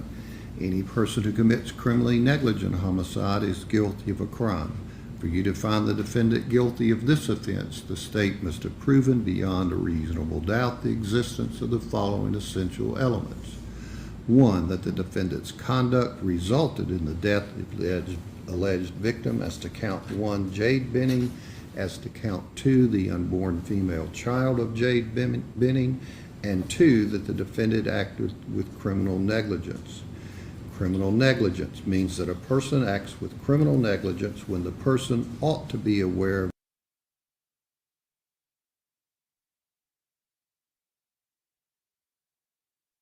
such a nature and degree that the failure to perceive it constitutes a gross deviation from the standard of care that an ordinary person would exercise under all the circumstances as viewed from the accused person's standpoint. Counts 3 and 4, first-degree murder during the commission of a felony. Any person who commits first-degree murder during the commission of a felony is guilty of a crime. For you to find the defendant guilty of this offense, the state must have proven beyond a reasonable doubt the existence of the following essential elements. 1, that the defendant unlawfully killed the alleged victim, as to count 3, Jade Benning, as to count 4, the unborn female child of Jade Benning, and 2, that the killing was committed in the perpetration of or the attempt to perpetrate an alleged first-degree premeditated murder. That is, that the killing was closely connected to the alleged first-degree premeditated murder and was not a separate, distinct, and independent event. And 3, that the defendant intended to commit the alleged first-degree premeditated murder. For the defendant to have been found guilty of first-degree premeditated murder, the state would have had to prove beyond a reasonable doubt the essential elements of first-degree premeditated murder, which have been previously set out on page 5 of these instructions, and you should refer to those instructions as they apply to this offense. The intent to commit the underlying felony must exist prior to or concurrent with the commission of the act causing the death of the victim.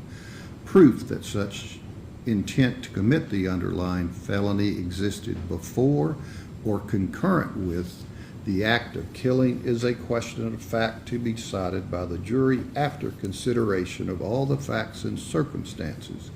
Consideration of such factors as time, place, and causation is helpful in determining whether a killing was committed in the perpetration of the alleged first-degree murder. The killing may precede, coincide with, or follow the first-degree premeditated murder and still be considered as occurring in the perpetration of the first-degree murder, so long as there is a connection in time, place, and continuity of action. Intentionally means that a person acts intentionally with respect to the nature of the conduct or to a result of the conduct when it is the person's conscious objective or desire to engage in the conduct or cause the result.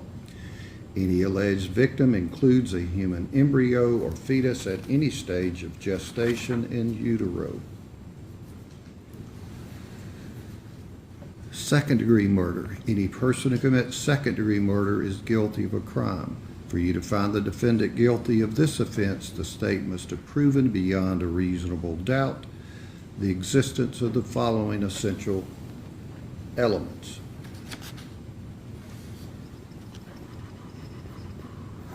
1, that the defendant unlawfully killed the alleged victim, as to count 1, as to count 3, Jade Benning, and as to count 4, the unborn female child of Jade Benning, and 2, that the defendant acted knowingly. Knowingly means that a person acts knowingly with respect to the conduct or circumstances surrounding the conduct when the person is aware of the nature of the conduct or that the circumstances exist. A person acts knowingly with respect to a result of the person's conduct when the person is aware that the conduct is reasonably certain to cause the result. The requirement of knowingly is also established that if it is shown that the defendant acted intentionally.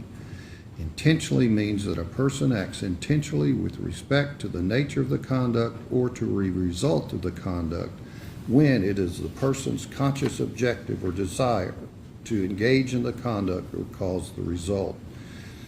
The distinction between voluntary manslaughter and second-degree murder is that voluntary manslaughter requires that the killing result from a state of passion produced by adequate provocation sufficient to lead a reasonable person to act in an irrational manner. Voluntary manslaughter. Any person who commits voluntary manslaughter is guilty of a crime. For you to find the defendant guilty of this offense, the state must have proven beyond a reasonable doubt the existence of the following essential elements. 1, that the defendant unlawfully killed the alleged victim, as to count 3, Jade Benning, as to count 4, the unborn female child of Jade Benning, 2, that the defendant acted intentionally or knowingly, and 3, that the killing resulted from a state of passion produced by adequate provocation sufficient to lead a reasonable person to act in an irrational manner. The distinction between voluntary manslaughter and second-degree murder is that voluntary manslaughter requires that the killing result from a state of passion produced by adequate provocation sufficient to lead a reasonable person to act in an irrational manner. The definitions of intentionally and knowingly which apply to this offense have been previously explained to you in these instructions on page 6, and you should refer to those definitions as they apply to this instruction.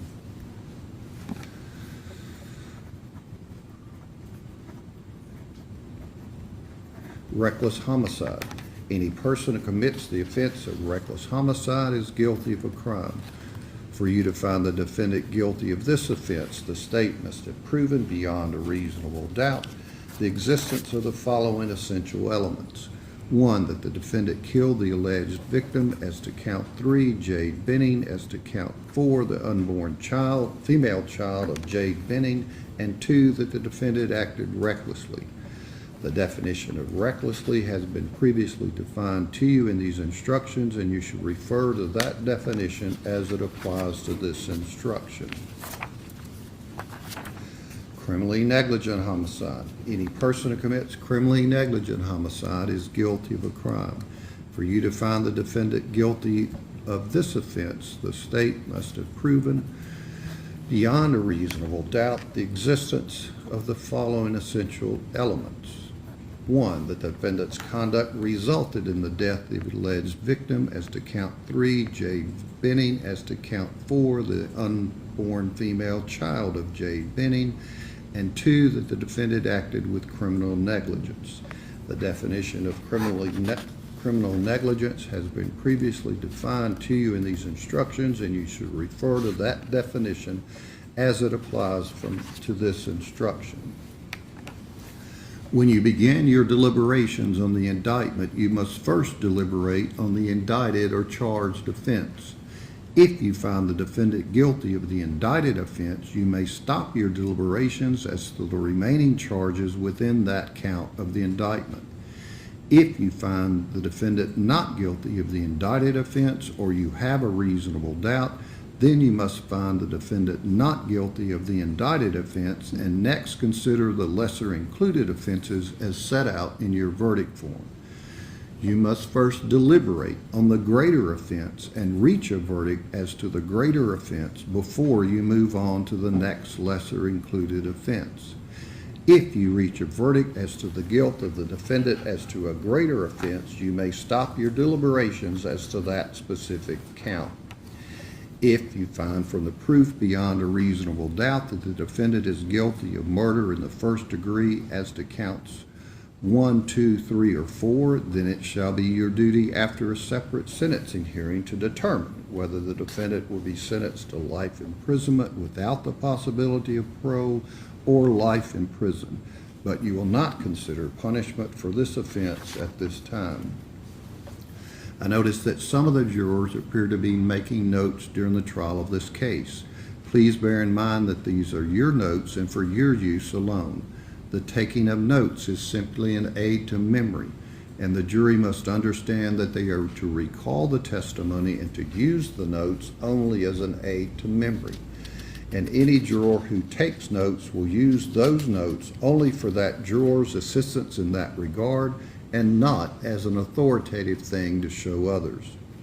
The crime charged in each count of the indictment is a separate and distinct offense. You must decide each charge separately on the evidence and the law applicable to it. The defendant may be found guilty or not guilty of any or all of the offenses charged. Your finding as to each crime charged must be stated in your verdict. The court charges you that if you are satisfied from the whole proof in the case beyond a reasonable doubt that the defendant, Blaise Taylor, committed the crime charged against him, and you are satisfied beyond a reasonable doubt that he has been identified as the person who committed the crime charged, then it would be your duty to convict him. On the other hand, if you are not satisfied with the identity from the proof, or you have a reasonable doubt as to whether he has been identified from the whole body of proof in this case, then you should return a verdict of not guilty.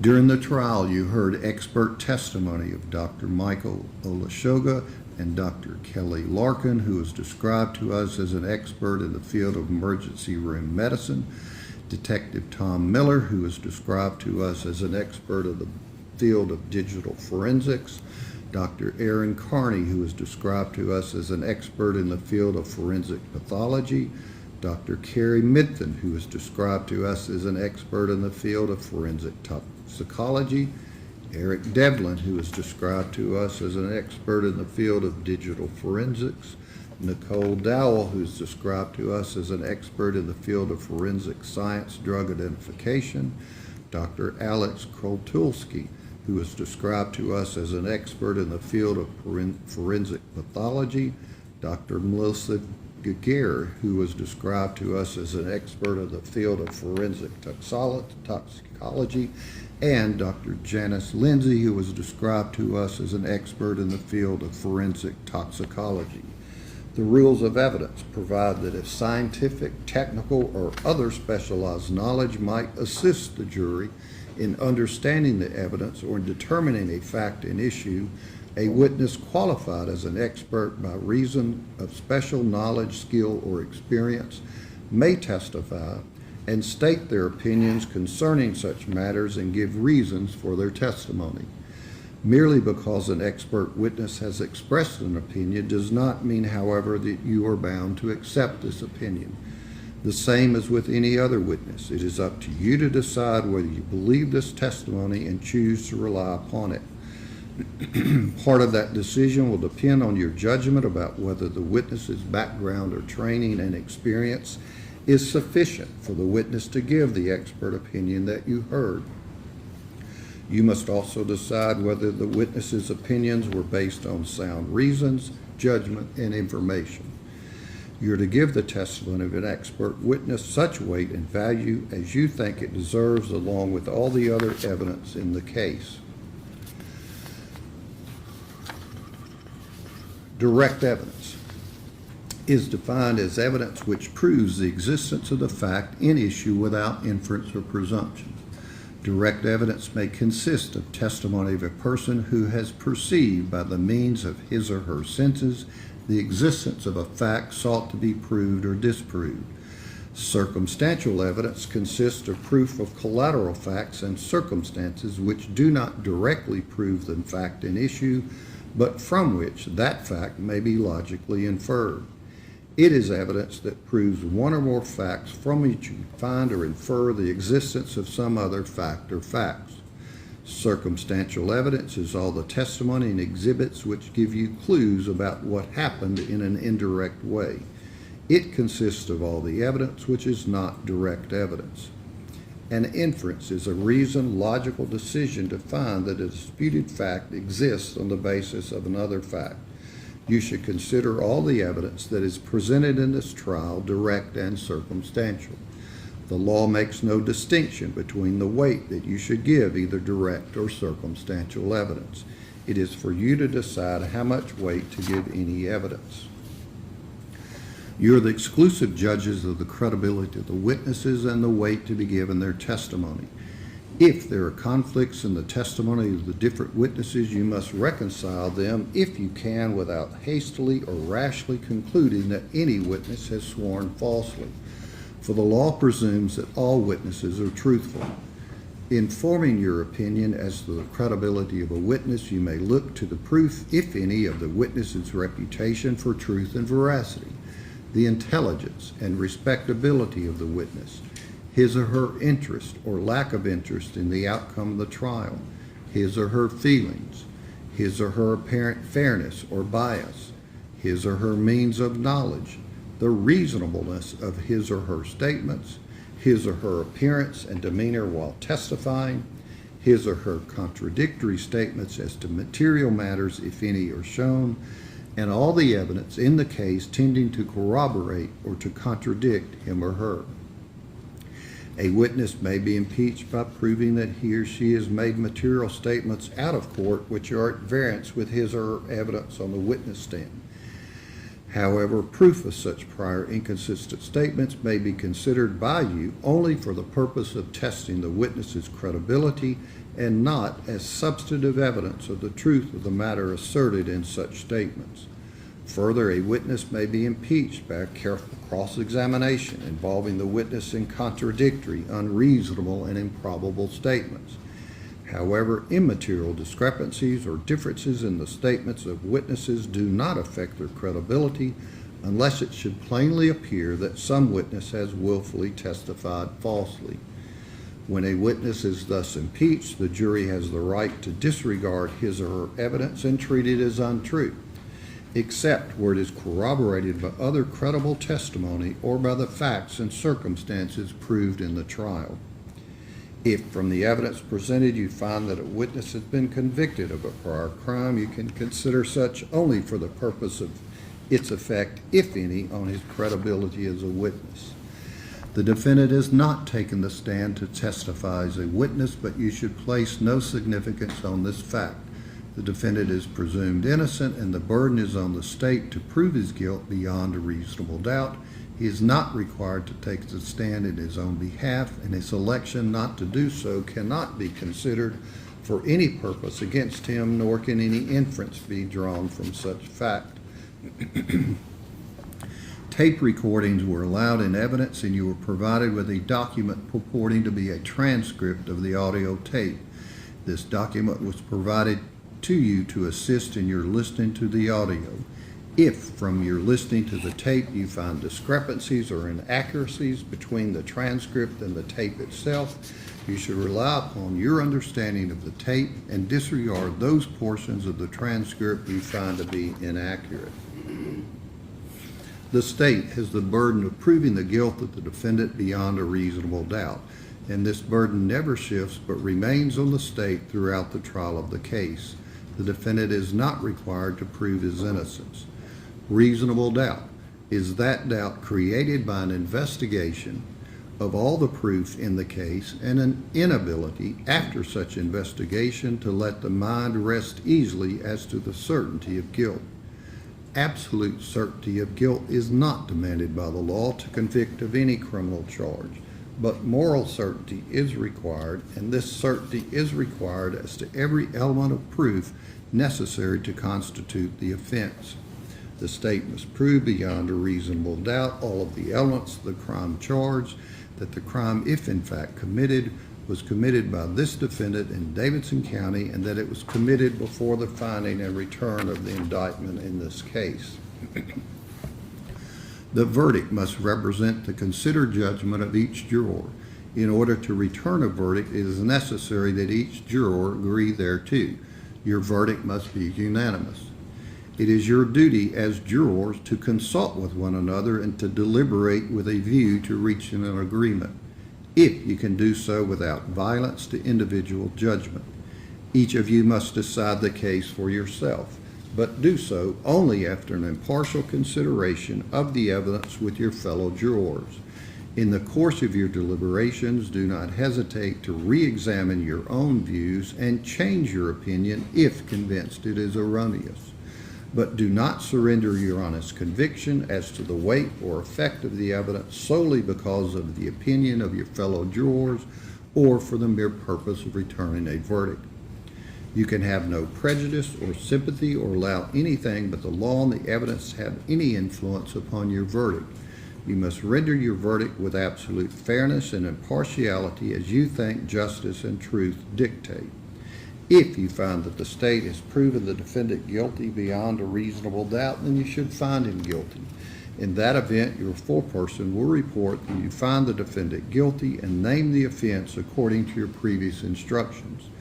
On the other hand, if you find that the state has not proven beyond a reasonable doubt the guilt of the defendant, or if you have a reasonable doubt, then you must find the defendant not guilty.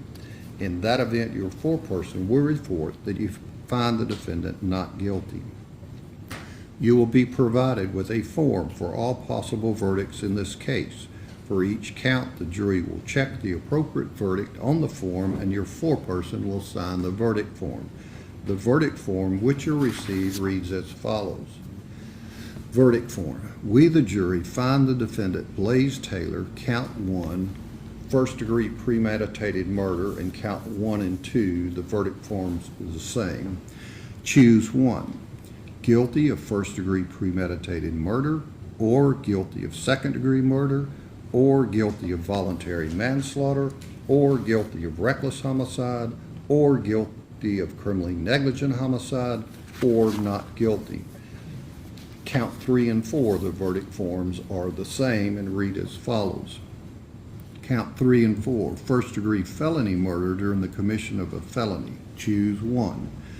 Guilty of first-degree felony murder during the commission of a felony, or guilty of second-degree murder, or guilty of voluntary manslaughter, or guilty of reckless homicide, or guilty of criminally negligent homicide, or not guilty. There's a signature line for the foreperson and a line for the date. When you retire to the jury room, you will first select one of your members as a foreperson who will preside over your deliberations.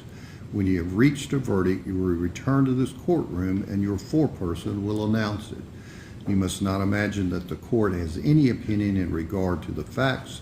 It is your duty to find them, and have attempted to read this charge so as to define to you the law without indicating any opinion about the facts whatsoever. Members of the jury, the indictment in this case is herewith handed to you together with the charge and the exhibits in this case. You may now retire and consider your verdict. And let me swear in the court officer. Do you solemnly swear or affirm that you will keep this jury committed to your charge, keep them separate and apart from all citizens, allow no one to communicate with them or communicate with them yourselves on the subject of the trial? I do.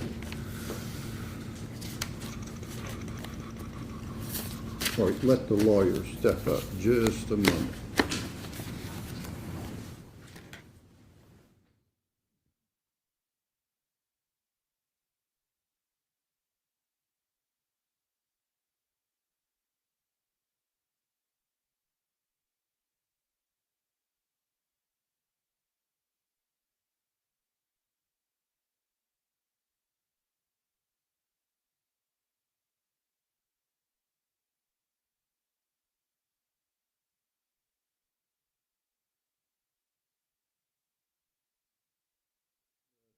Regular jurors, if our 4 alternates, I'll speak to you in just a moment, can stand right there against the wall there.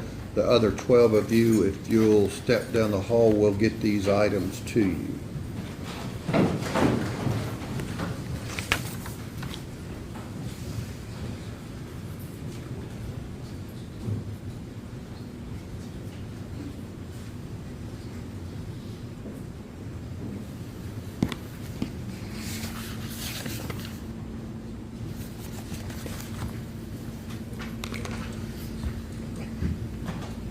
the alternates, obviously, the court never knows whether we'll need someone to substitute into the deliberation process or not. Would have expected a week ago, Monday last week, that we probably would, but we didn't. So I appreciate your service. You'll be discharged from this case. We'll shred your notes for you, and you can step out with the court officer.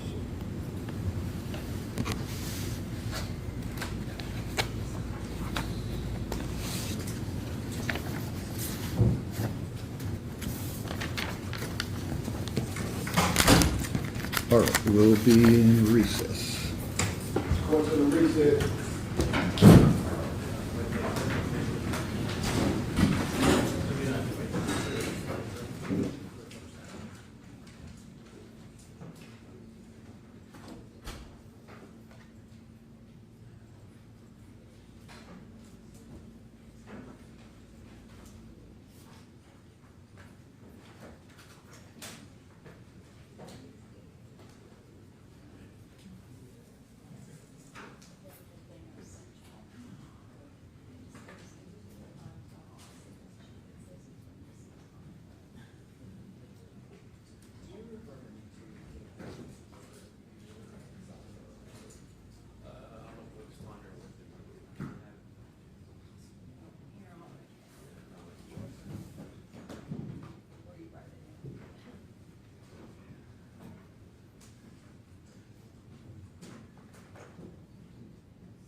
Session will remain seated.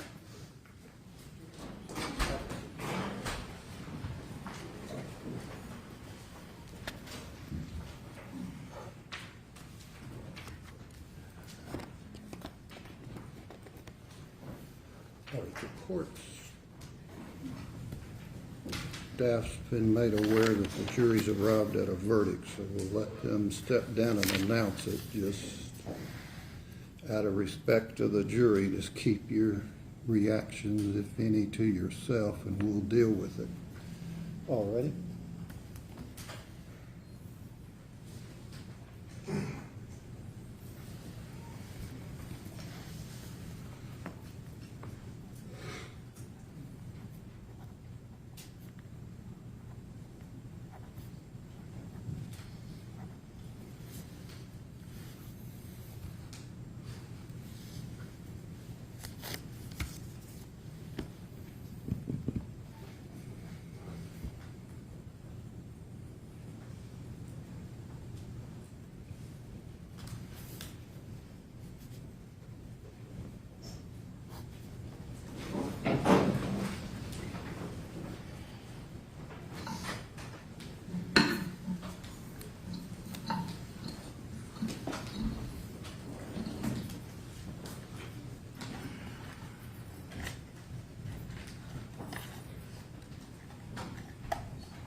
All right, you can have a seat.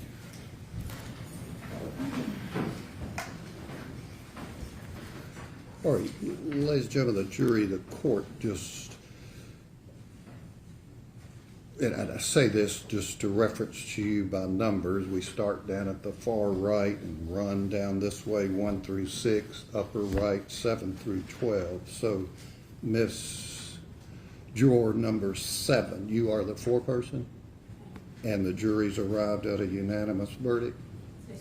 All right, if you would, please, ma'am, stand and announce that verdict on behalf of the jury.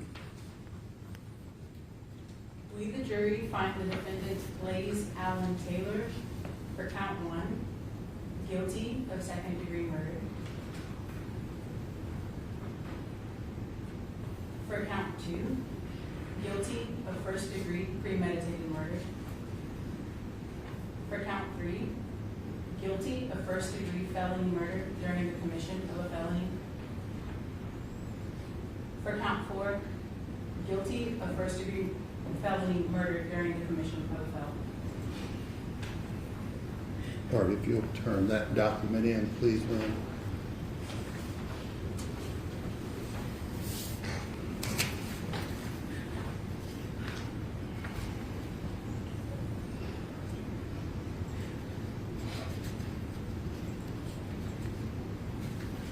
All right, ladies and gentlemen of the jury, you can back up just a second. Ladies and gentlemen of the jury, you've heard your foreperson, juror number 7, announce your verdict in this particular case, that you found Mr. Taylor guilty in count 1, second-degree murder, in count 2, first-degree premeditated murder, in counts 3 and 4, felony murder during the commission of a first-degree murder. I'll ask you if that is your individual verdict. If it is, you would indicate it is. If it's not, you would indicate it's not. Juror number 1, is that your individual verdict? Yes. Juror number 2, is that your verdict? Yes. Juror number 3, is that your verdict? Yes. Juror number 4, is that your verdict? Yes. Juror number 5, is that your verdict? Yes. Juror number 6, is that your verdict? Yes. Juror number 7, the foreperson, is that your verdict? Yes. Juror number 8, is that your verdict? Yes. Juror number 9, is that your individual verdict? Yes. Juror number 10, is that your verdict? Yes, sir. Juror number 11, is that your verdict? Yes. Juror number 12, is that your verdict? Yes. Okay. All right, thank you very much. As you know, we'll need to discuss with the attorneys further issues in this case. Don't discuss the case any further. We'll get back with you here shortly. You can step down the hallway with the court officer.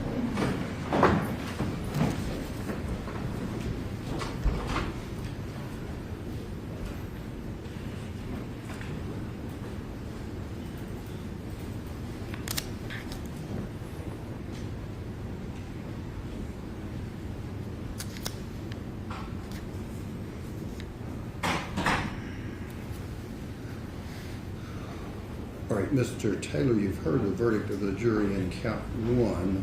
They found you guilty of second-degree murder.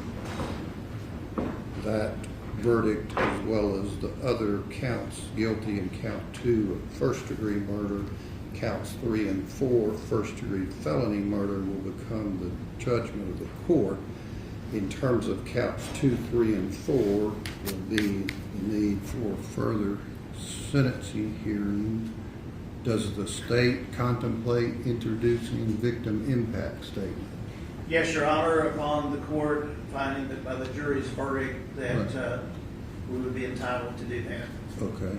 We'll take just probably a 15-minute break and let everyone settle down in terms of the initial verdict.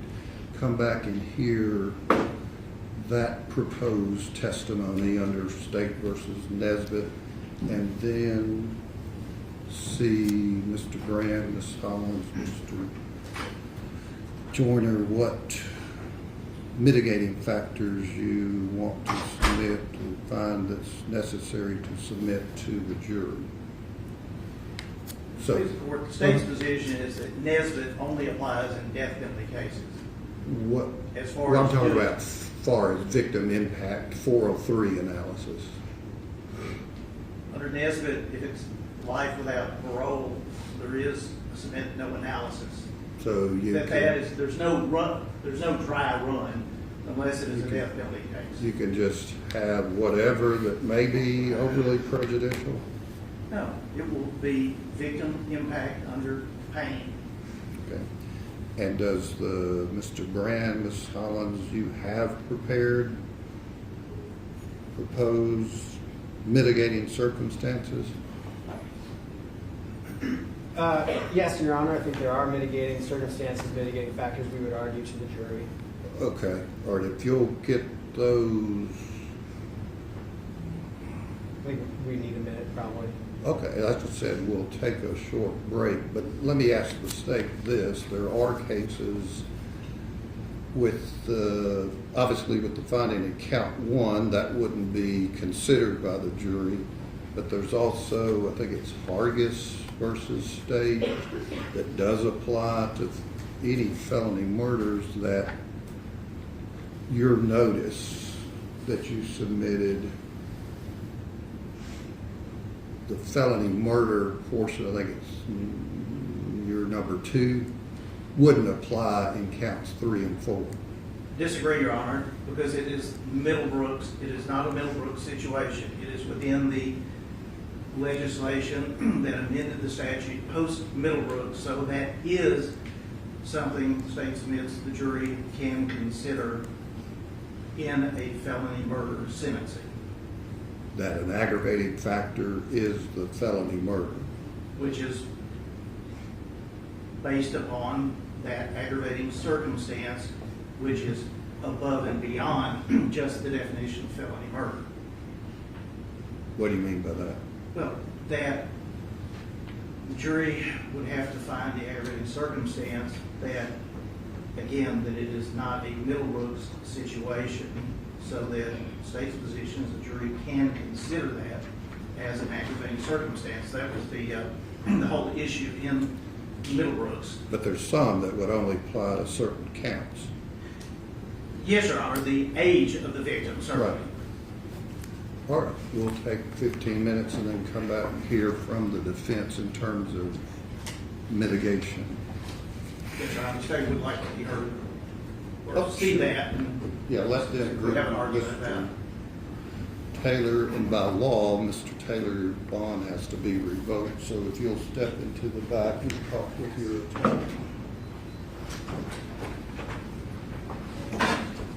Closing at 15 minutes.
Yes.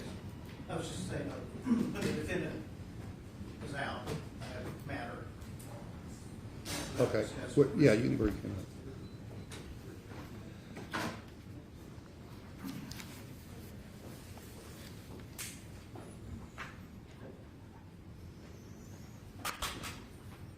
What is it? Your Honor, on the notice that the state filed to seek imprisonment for life without the possibility of parole, based upon the jury's verdict in count 1, the state would move to basically strike our number 3 and what would be in the code section number 16, because that requires an intentional.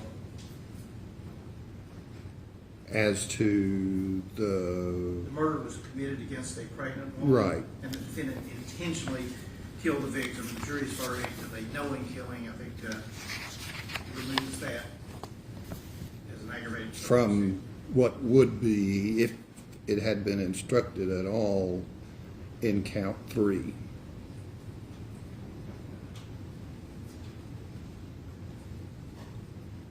Right. Yes, sir. Okay. Yes, sir. All right, so that wouldn't be, all right, now, any submission, Mr. Brand, Ms. Harris, on the mitigating circumstances? Yes, Your Honor. As far as mitigating circumstances, and I've discussed this with Mr. Moore, we would submit that mitigating circumstances in section J1, that the defendant had no significant criminal history, would be appropriate in this case. My understanding is there's no objection to that. Okay, That's correct, Your Honor. And then, I apologize, I don't know which number this is, but the catch-all provision that number any other, 10, yes, number 10, any other circumstance essentially fairly raised by the proof in this case. does the state care to be heard on that? Judge, submit under the law that has to be specific as to what that is, like a list of that the defendant graduated at the top of his class And we, those sorts of things. Sure, Not just a catch-all.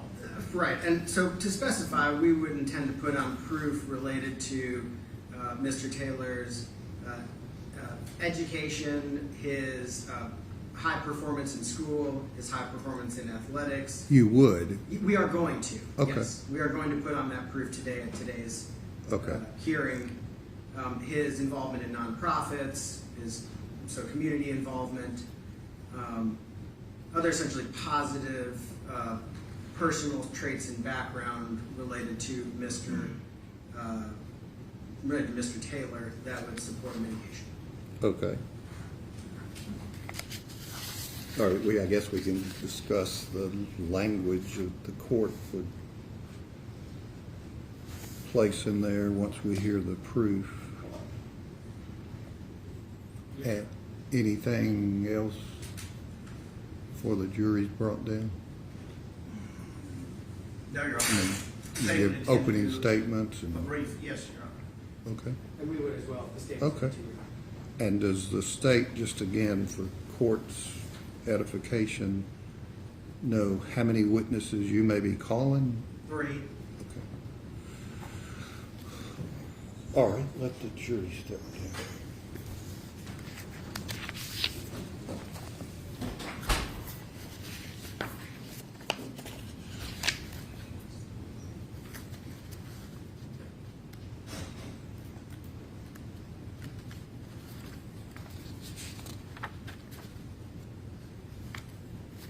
But General Moore, the states, are you in agreement that the jury would be instructed in terms, well, I can ask this later. It dealt with victim impact statement not being an aggravated circumstance. Certainly. Yeah. And the jury can only consider that after they have found the existence of at least one aggravating circumstance.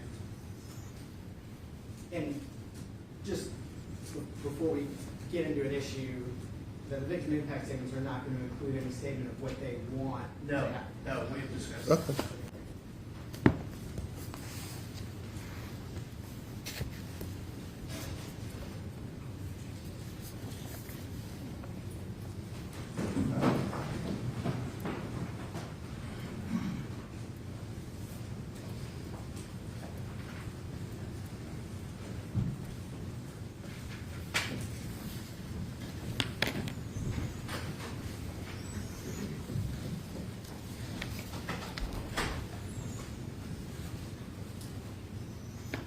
Or you can have a seat. All right, members of the jury, when we get to this portion of this particular trial, the law allows for the attorneys to give to you opening statements, then present proof, and I'll explain all this in the jury instructions. The parties are allowed to introduce appropriate, relevant proof to the issues for your determination in terms of the penalty that the state's seeking of life without parole, or whether it should be a life sentence imposed on the counts 2, 3, and 4 that you've rendered the verdict on. Right. Does the state care to make an opening statement? Yes, Your Honor. Just briefly.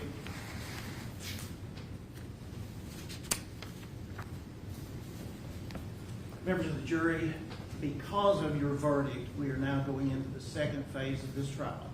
And what the state will present is based upon, like it seems long ago that I read the indictment.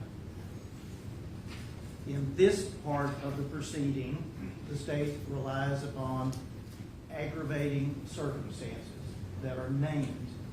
And there are 2 of those presented for your consideration. Number 1, the murder was committed against a person less than 12 years of age, and the defendant was 18 years of age or older. So referring to Ivy. Number 2, the murder was knowingly committed, solicited, directed, or aided by the defendant while the defendant had a substantial role in committing or attempting to commit, or was fleeing after having a substantial role in committing or attempting to commit any first-degree murder. Again, based upon your verdict.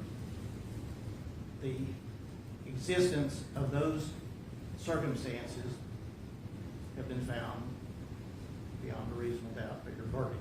That allows, at this point in the proceedings, for the state to present what under the law is called victim impact testimony, to give you a view into what Jade and Ivy's death, the effect it has had upon her family, her extended family, and not going into really anything else. It's limited to that. Victim impact. And we'll be calling 3 witnesses. Jade's aunt, Brady Moran, and who would have been Ivy's great aunt, Andrea Browning, who you have heard for before, and Jade's mother and Ivy's grandmother, Bridget Parks.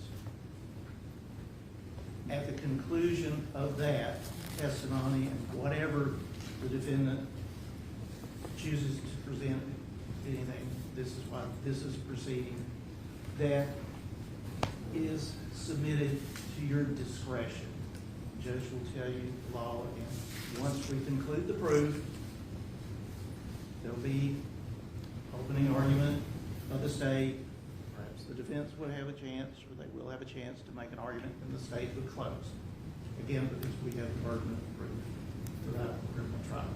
But that is the process, and that is what you will hear in this part of the proceedings, to allow you to, in your discretion, determine what the punishment should be for the 3 first-degree murder cases.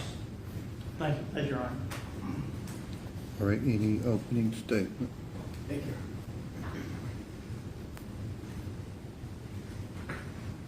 This case is and always has been tragic. Nothing that anybody's going to say in this relatively short portion of the trial is going to change that. And the thing we are going to ask you to remember is, even if you find there's aggravating circumstances, and really the aggravating circumstances the state is going to ask you to find are based on your conviction. Mr. Taylor's been convicted, there's no question. It doesn't require you to give him the harshest penalty ever. He's going to prison no matter what. The best outcome today is the rest of his life in prison, 60 years in prison, with maybe in 51 years he goes up for parole.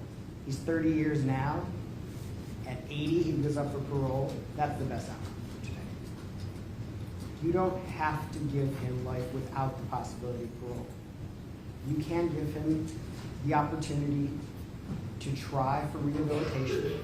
You can give him the opportunity to work hard in prison. He's not going anywhere. This is a tragic case, but it doesn't have to be the worst of the worst outcome. Thank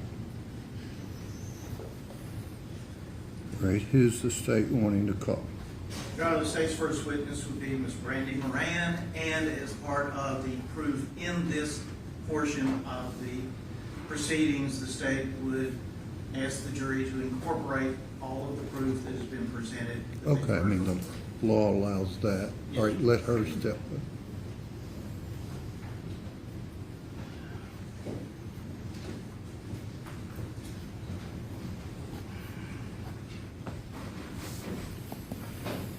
Raise your right hand.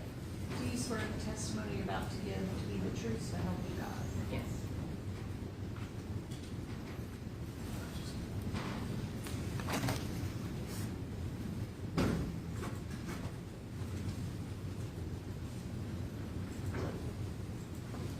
Ma'am, could you please state your name and spell your first and last name for the court order? Brandy Moran, it's BRANDIMORAN.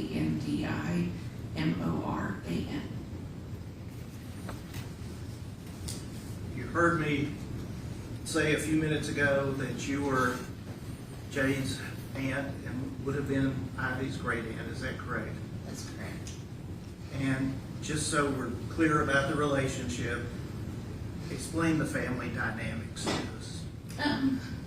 Well, she was my niece, but I was there with my sister the day she was born. I was in the delivery room when she was born, and for lack of not having children of my own for many years, she was like a daughter to me. My sister and I are very close, and so she was more than just a niece to me, and the same with my husband. And just to be totally clear, who is your sister? My sister is Jade Benning Burks. And so you have known or knew Jade from the moment she was born. Is The that first correct? breath she took, I saw. And throughout her life, did you remain in her life? She, like I said, was like another child, or like my only child for a long time. In fact, she was 13 when I finally had my child, and she was less than thrilled that I was bringing someone into the world to take her place, which he never did. But we took her, my husband and I took her to Disney World for the first time.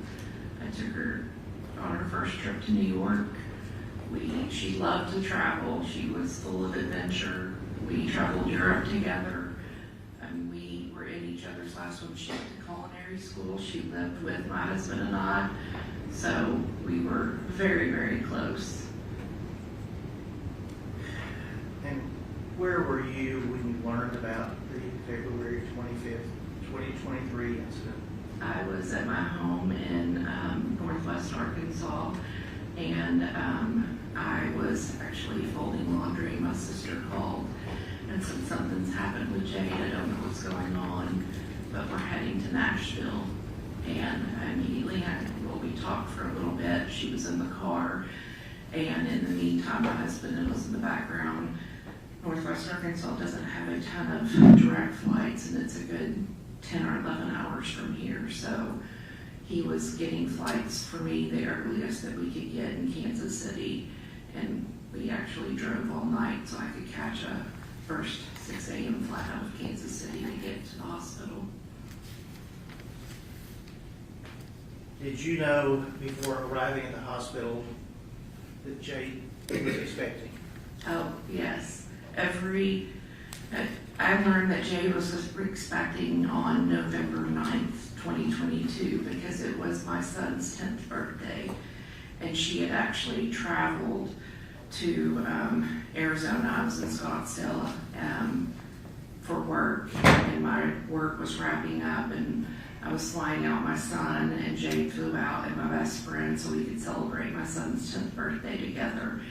And so she arrived at the hotel, and I was extremely excited that my event was over with and was ready to, relax and, wanted to have a cocktail with her, and she kept refusing.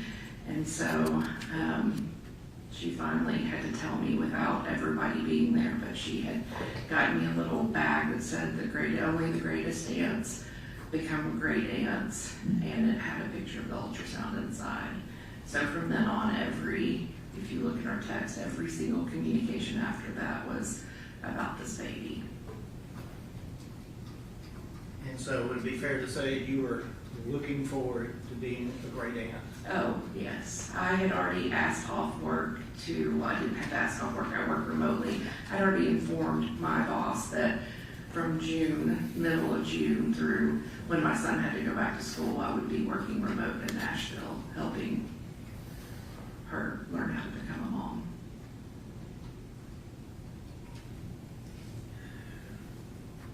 The jury has heard that she was removed from life support, she and Ivy, on her birthday. Is that correct? That's correct. What was that like for you, yourself, going through that time? It was probably, I thought, when my mother passed away a few years prior to that, that was the hardest thing I was ever going to go through. But nothing prepares you for what you see as your family's future going away. And although she wasn't physically my daughter, it was like losing a child. And not in a way that was fair, and especially at a time when my very last text to her was, "I'll see you on your birthday to celebrate." And that's what I was expecting that weekend before. I didn't expect to be driving to Nashville to experience what we experienced. From the moment you heard, you got to Nashville, you saw what was happening, has there been a day that's gone by that you haven't had this on your mind? No, it's completely changed.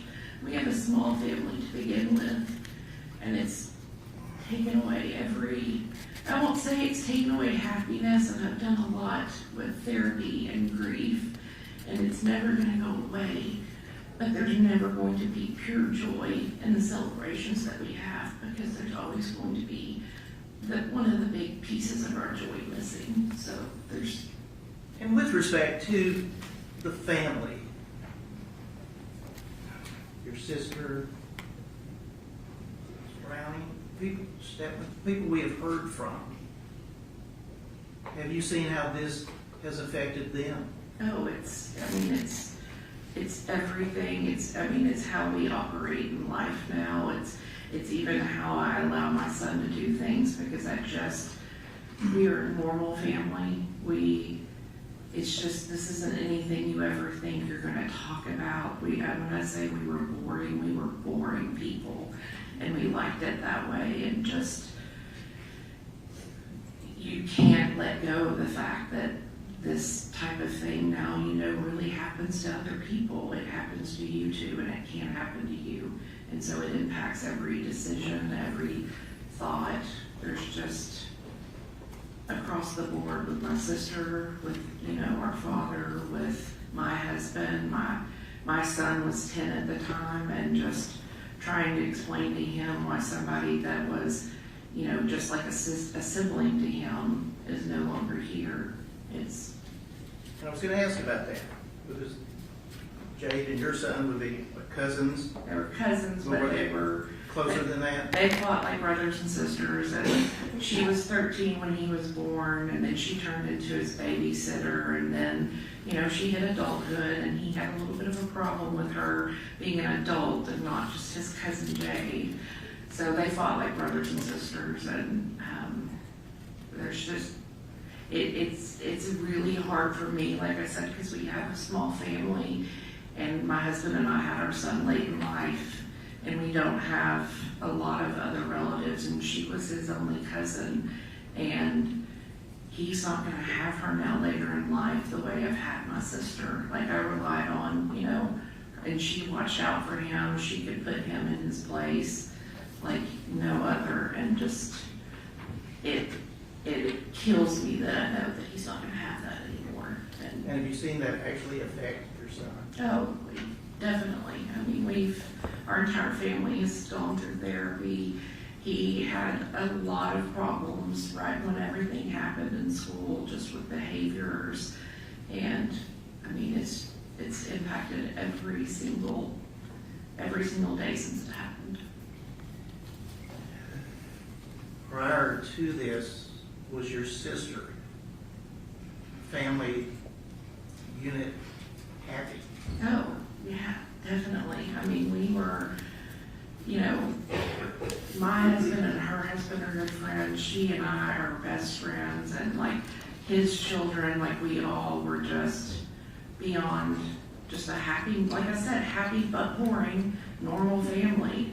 And there's just, I think somebody mentioned Jade's light, and that light's gone, and there's a dimness over our entire family that I don't ever see us getting back.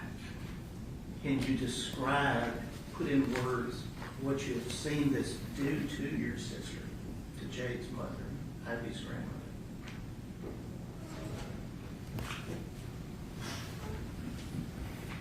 It's just destroyed her. When she talked about Jade being her life, she was her life. They talked every day. And aside from the fear and the hurt I know she has, I've lived with the fear of like, is she going to be able to get back at us? And thinking about my sister not being here because she can't live without her daughter has been probably one of the hardest things that I've sat and just prayed and hoped that she is strong enough and will be strong enough, because I can't imagine.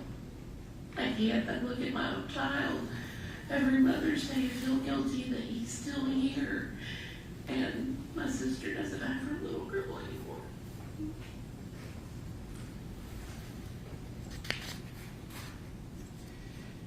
Thank you, Ms. Moran. No further questions. Hang on just a moment. Question from the No question. All right, thank you. You can have a seat. Who's the next witness? Ms. Browning.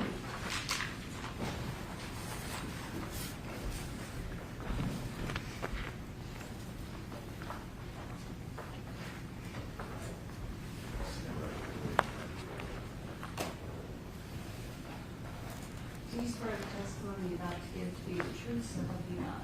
Yes, I do.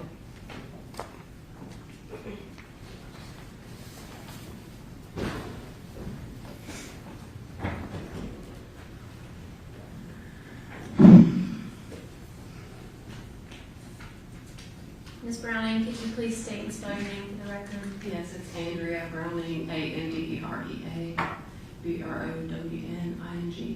Ms. Browning, what was your relationship to Jade?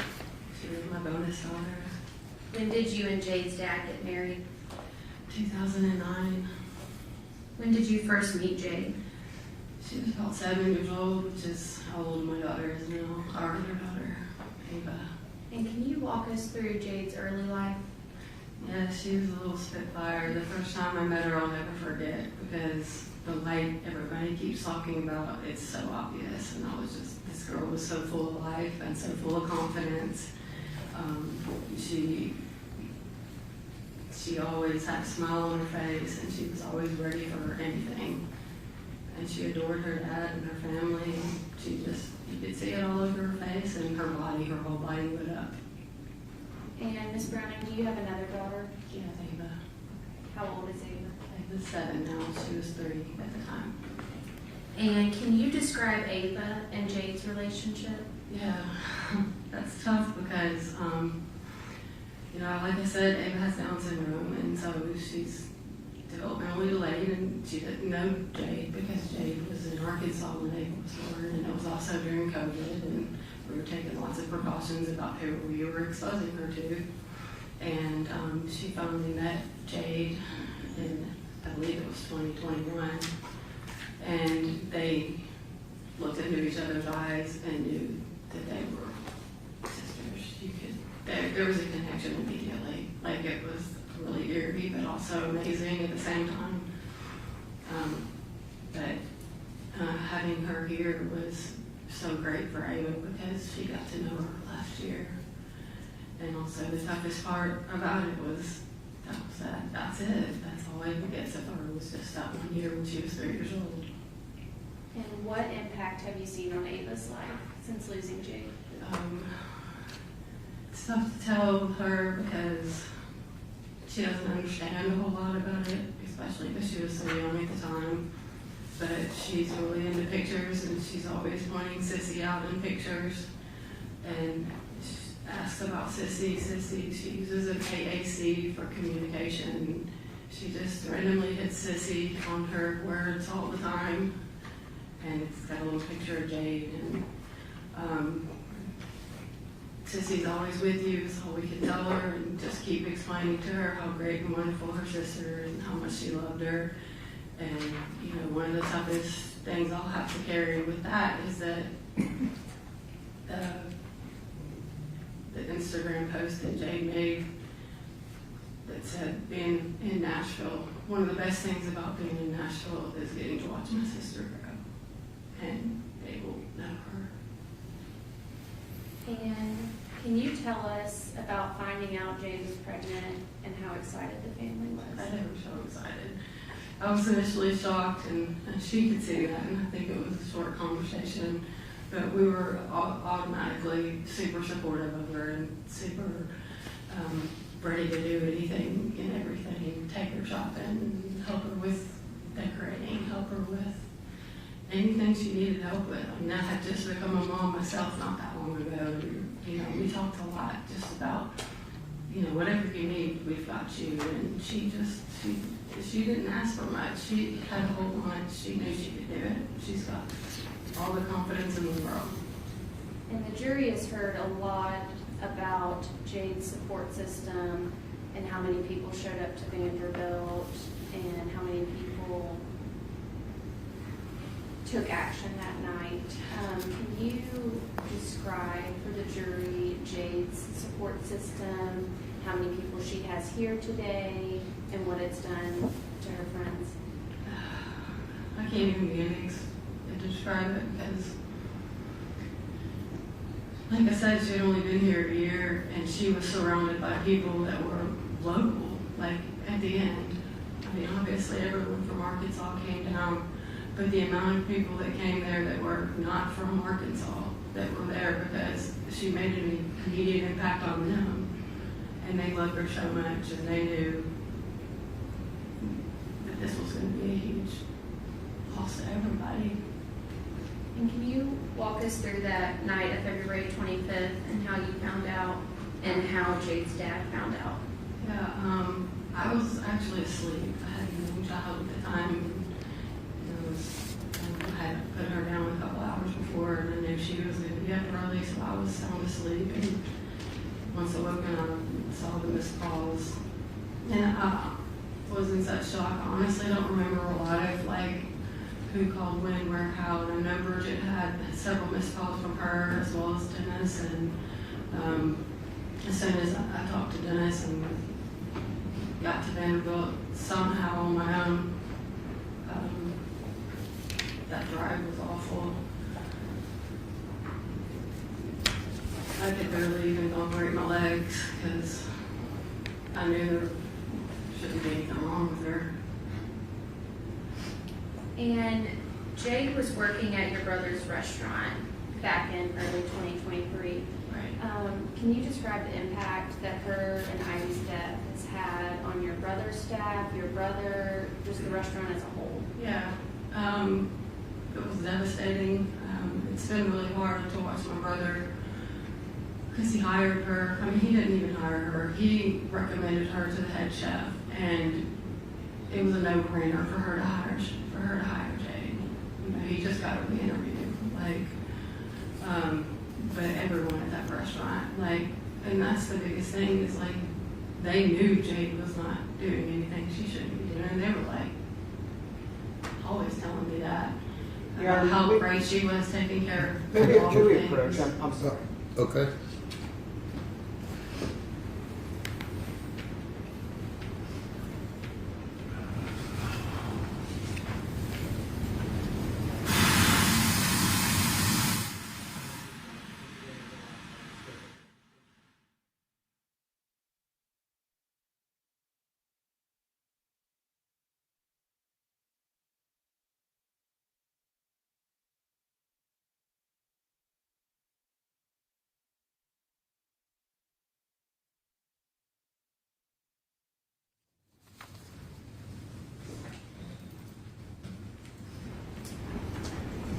what's your next question? It greatly devastated him. I could just say that. And Ms. Browning, is Jade's dad Dennis Browning? Yes. And can you walk us through the impact that Jade and Ivy's death has had on you and Dennis? It's just been devastating, just knowing that Jade is only sister, and we know that she was always going to be around for her when we weren't, and it's ripped us apart, it's brought us closer together, but it's changed everything. We are very much more protective of Baby now, having experienced what we experienced, and I know that it's just changed everything forever for us. Those are all my questions. Any questions? No question. All right, thank you. All right, who's the next witness? Ms. Bridget Burks.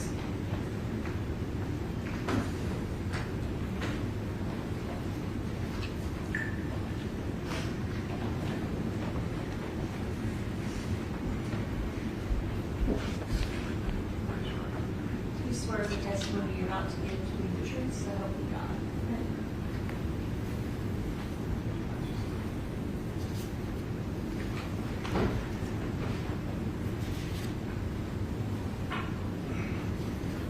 Could you please state and spell your name for the record? Bridget Benning Burks, BRIDGET, BENNING, BURKS.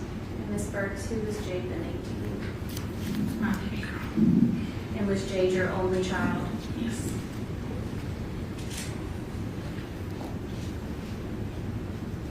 How can you describe Jade growing up and her light? As soon as she walked in the room, you knew, because she was so full of life. She's known for being very loud. Got in trouble several times for being loud. So you knew her presence, her laugh. And Ms. Burks, does Jade have a stepfather? She does. Okay, and what's his name? When Burks. And when did Lynn Burks come into Jade's life? She was 6. And can you walk us through the impact that Jade's passing and Ivy's passing has had on you and Lynn?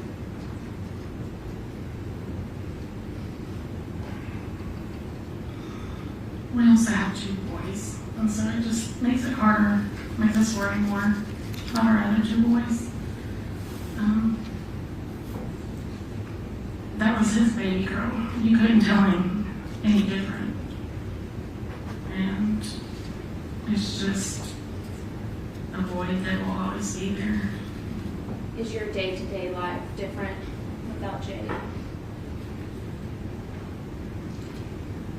Most of the time.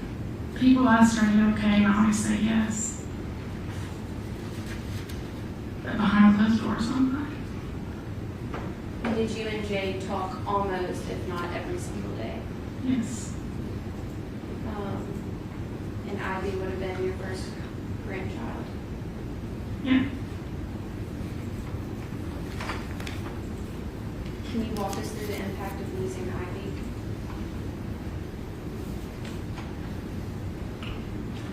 Well, I'm the youngest of all my friends, and I'm the only one that didn't have a grandchild. So I was excited to be able to say I'm a grandma now. I'll never get that opportunity because it was taken from me. And is there a day that goes by that you don't think about Jade and Ivy? No, every day.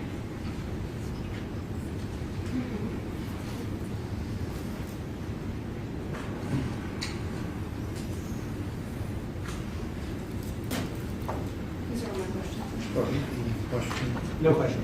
Thank you. You can have a seat.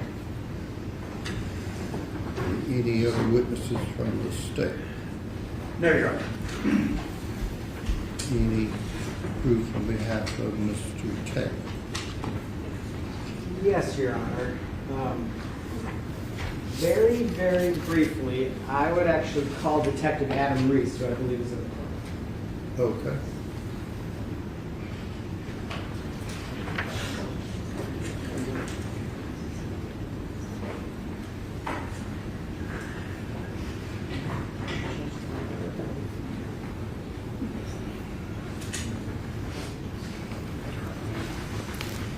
You swear the testimony you're about to give to be the truth, so help you God. Yes.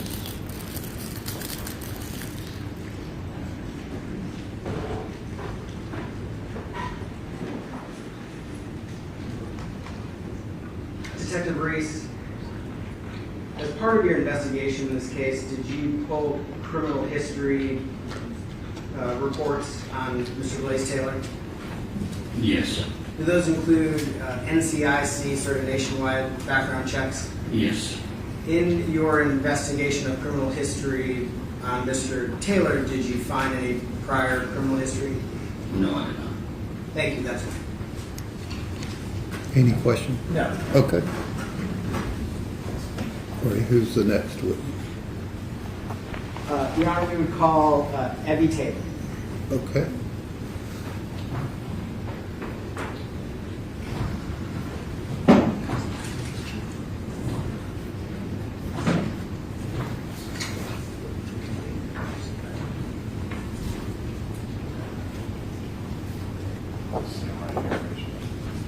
Do you swear that the testimony you're about to give to be the truth, so help you God?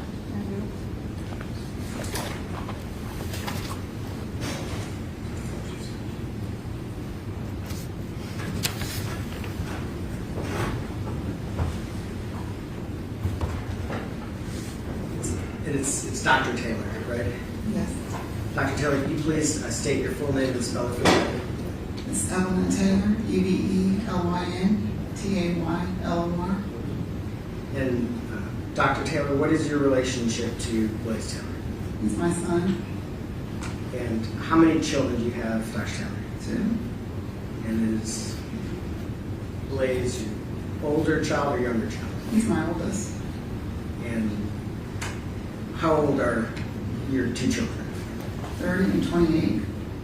So, Mr. Taylor is how old? He's 30. Where do you live, Dr. Taylor? I live in Texas.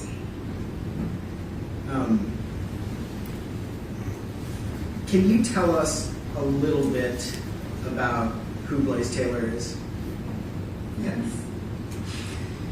He's the best son I could ever ask for. He's a loving son, a loving brother, a loving grandson, a loving nephew, a loving friend. He's never given me any problems. All throughout school, he was an A student. He was always the teacher's pet. In fact, his kindergarten teacher still keeps up with them to this day. He liked to help other children with their schoolwork because it just naturally came so quick to him. And the teachers would always comment about that. He loves sports. He wanted to follow in his father's footsteps, and so he played sports. Every time we moved, he made a lot of friends. He was team captain and leadership. He was a team leader.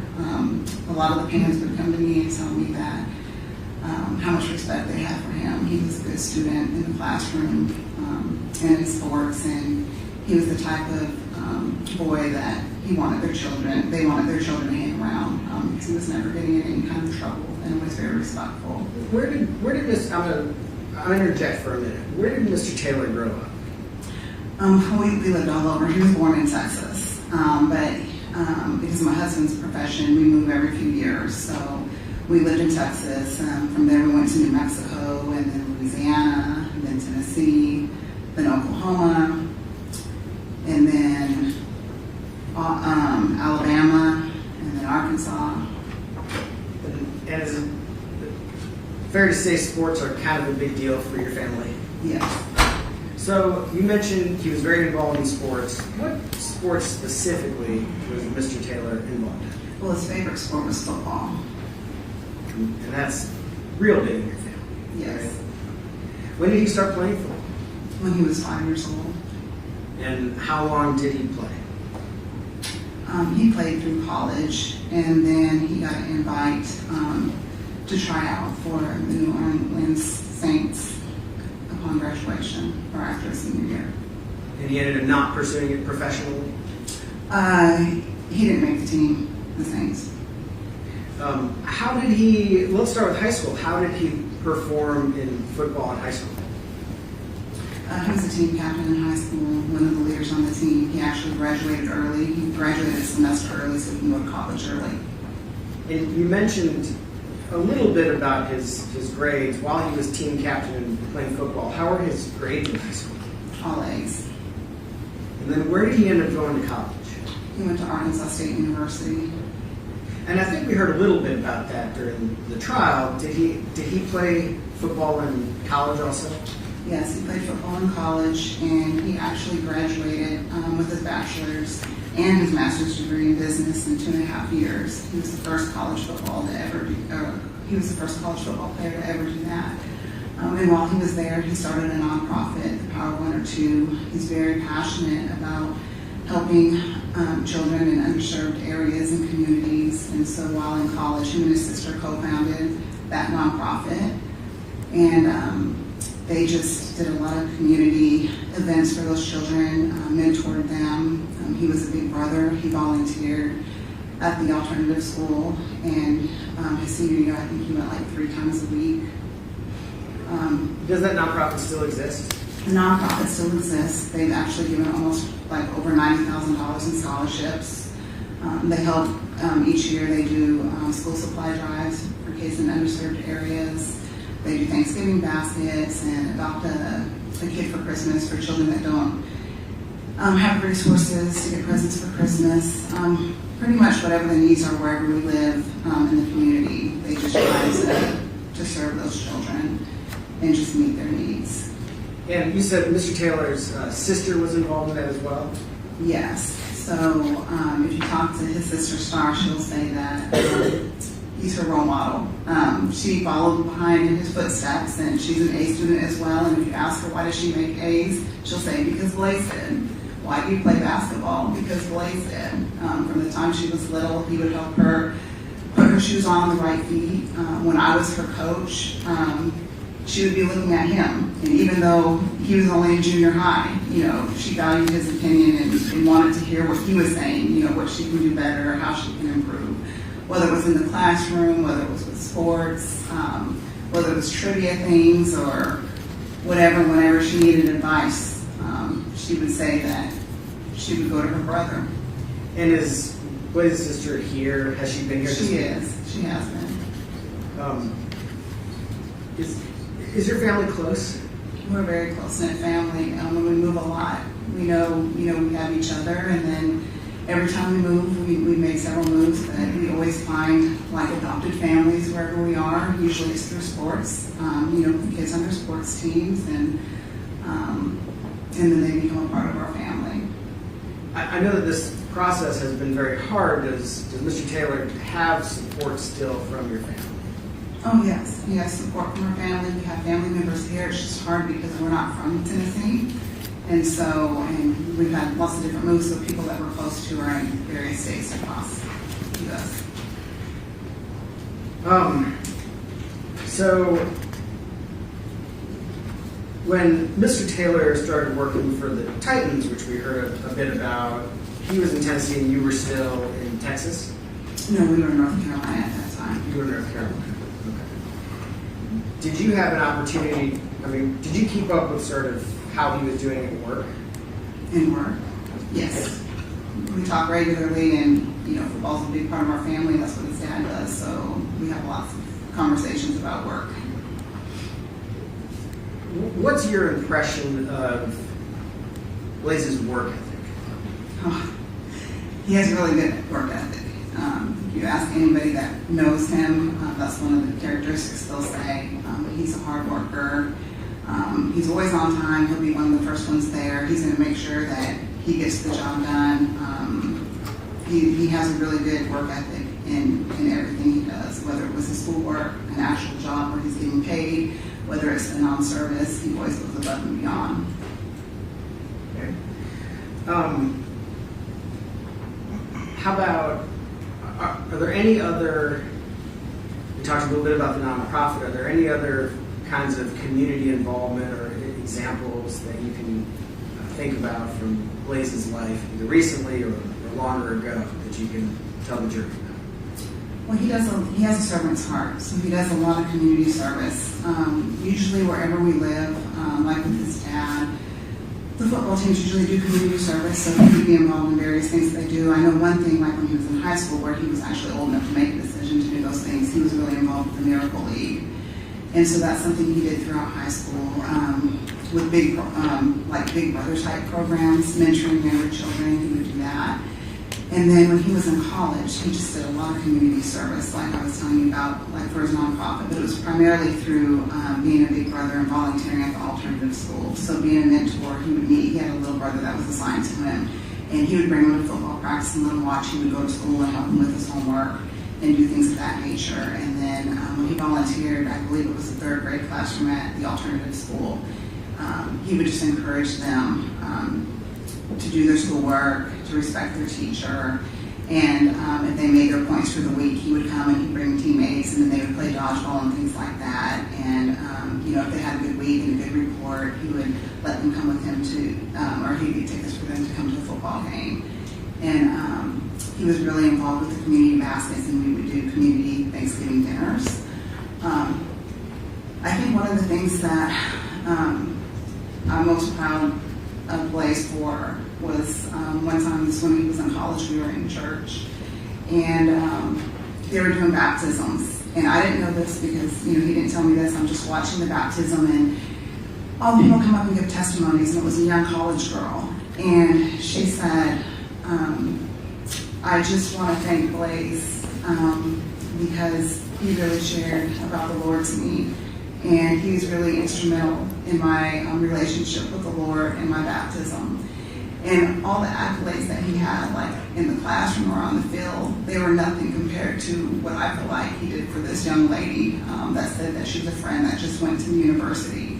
And just the fact that he was instrumental in her being baptized, it's those types of things that make me really proud of Blaise.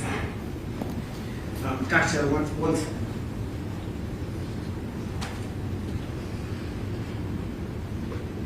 Thank you, Dr. Taylor. I think that's all. Well, let me ask this. Is there anything else you think you want to share with the jury that I haven't asked you about?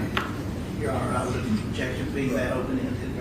Okay. And that's all I have. All right. Any questions from the state?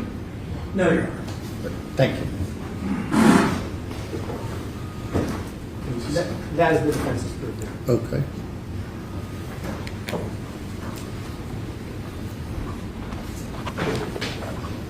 All right. Ladies and gentlemen of the jury, if you'll step down the hallway just briefly, we'll talk with the attorneys about legal issues and then get you right back.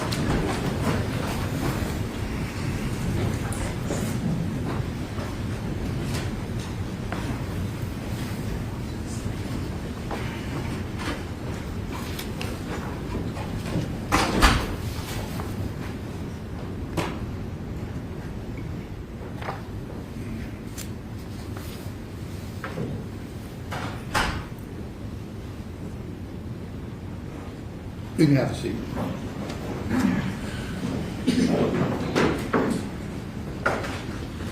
And just for the record, Mr. Bland, like we did the other phase of the trial, let Mr. Taylor step around and deal with his decision not to testify. If you raise your right hand and be sworn. Do you swear to tell the truth, so help you God? I do. Mr. Taylor, you understand that at the sentencing phase of the trial, you have an absolute right to make a statement to the jury. I do. You also don't have to say anything. You have the absolute right to remain silent. I do. And we have discussed that option and the pros and cons, and whether you want to make a statement at this point in time. Yes. And based on those discussions, you made the decision that you're not going to make a statement or otherwise testify. Yes. In the chair of the city. Yes. All right, he can have a seat. And then, Mr. Brand, in terms of the mitigating circumstances that I'd instruct the jury would be the defendant has no significant history of prior criminal activity. Set out the other mitigating factor raised by the evidence consisting of, and what do you contemplate the court instructing the jury there?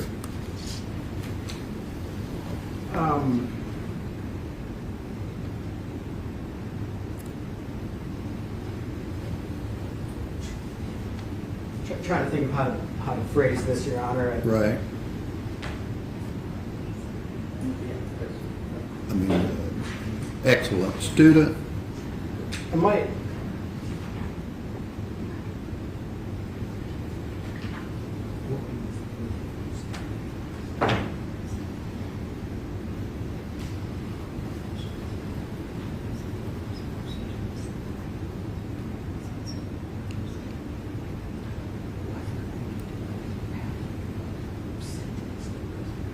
What if we said,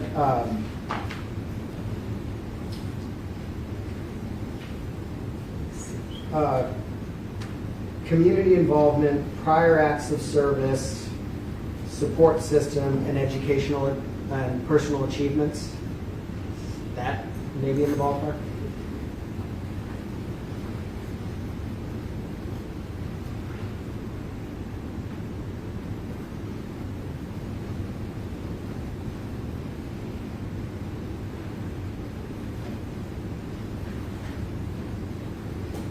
Or community involvement, education, and personal achievement, and what was the other? Acts of service. Active service? Acts of service. Acts. Does the state care to be heard on that?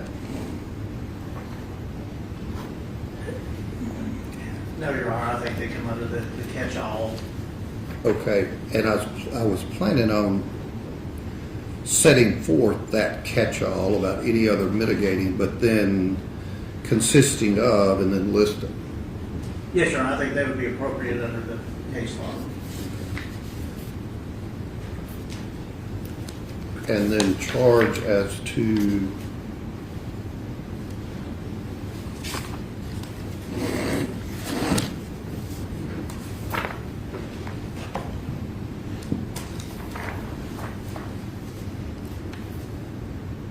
in terms of aggravating circumstances in counts 2, the murder was committed against a person less than 12 and the defendant was 18 years of age or older, and the murder was knowingly committed, solicited during the commission of the language there about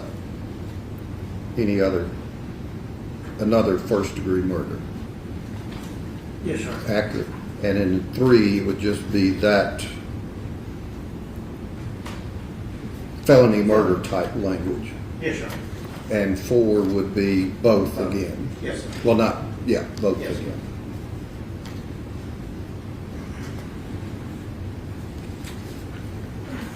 All right, anything further from the state in terms of jury instruction? Not without having seen that. Do you want 10 minutes before we come back with the closing arguments? And I can give you the draft. Just want to make sure that I don't say anything that's not going to be on the, in the charge. Yeah. Okay. I would appreciate seeing the jury instructions, but we don't need much time. Okay, all right, good. Court, just 6 minutes.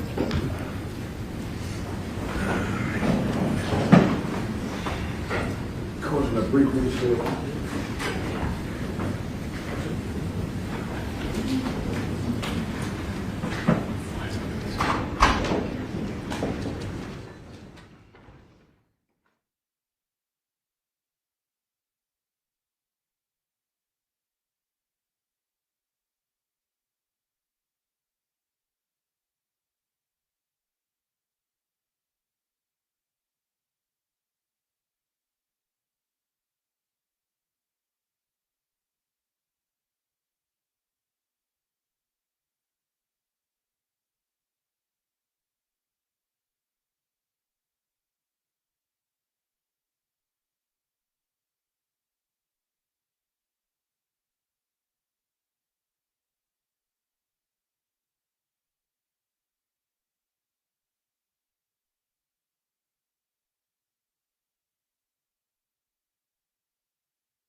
jury instruction?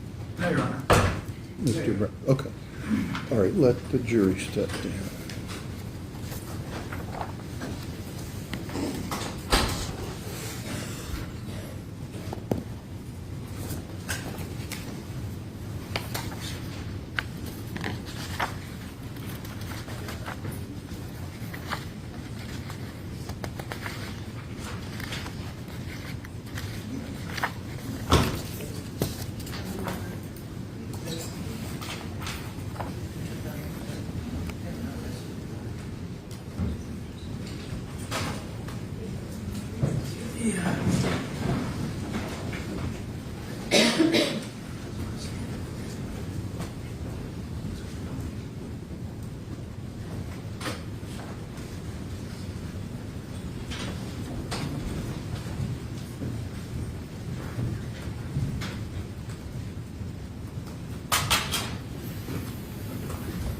All right, you have a seat.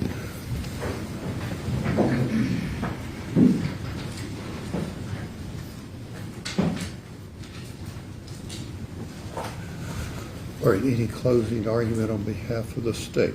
Yes, Your Honor, thank you.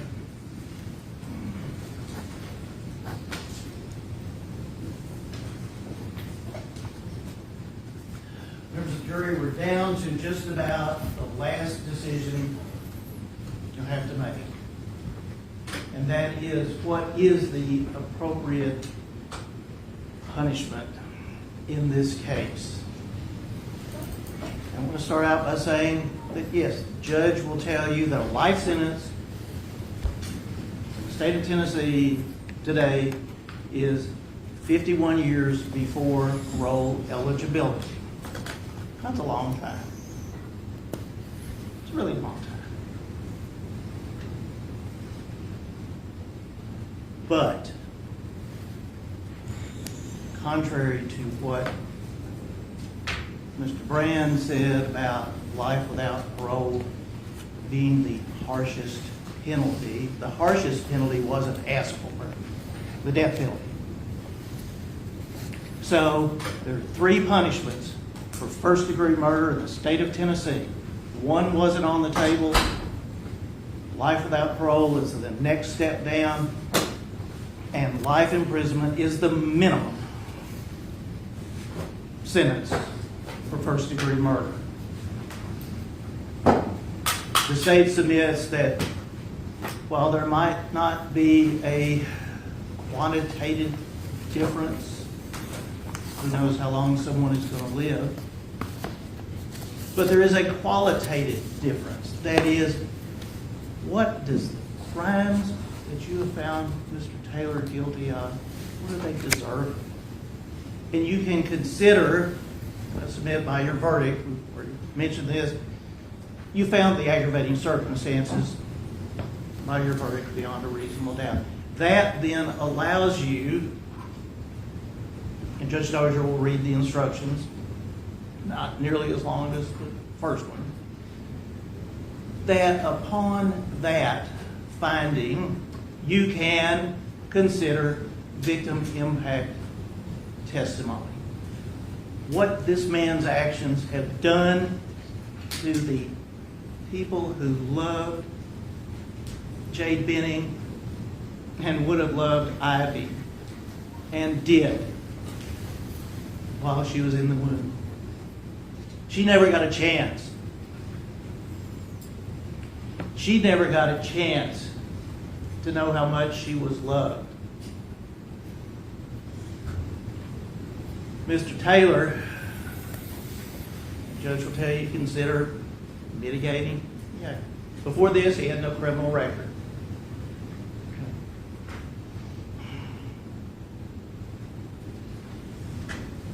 That doesn't mean he is not deserving of life without parole under the facts of this case. And again, going back to everything that you heard during the trial. Apple Benny.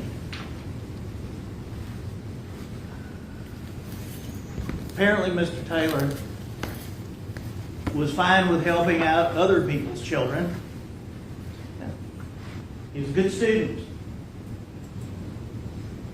No doubt about that. Very smart man. Comes from a very well-educated family. A good athlete. Community service. And like I said, good to other people's children. Not his own. That qualitative difference is that life without parole, the state submits to you, is the appropriate punishment. And you'll really have to decide that and come to on each count. But it is your decision, your collective judgment. There's no, oh, we have to prove this, we have to prove that. Once the existence of an aggravating circumstance is before you, and here we have two, then it is your call.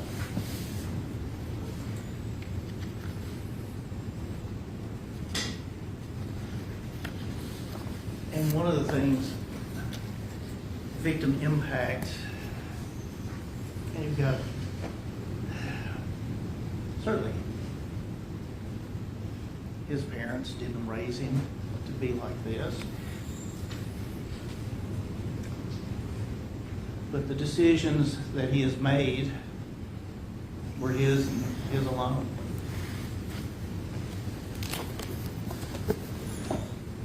His family choose to do so, visit him, so long as they and he are alive, talk, communicate, whatever. Because there's a saying, where there's life, there's hope. He's going to be alive. He's going to have hope. He's going to have that sense of living and associating and being, granted, not an environment that any of us would want, but it's of his own choosing, his own making.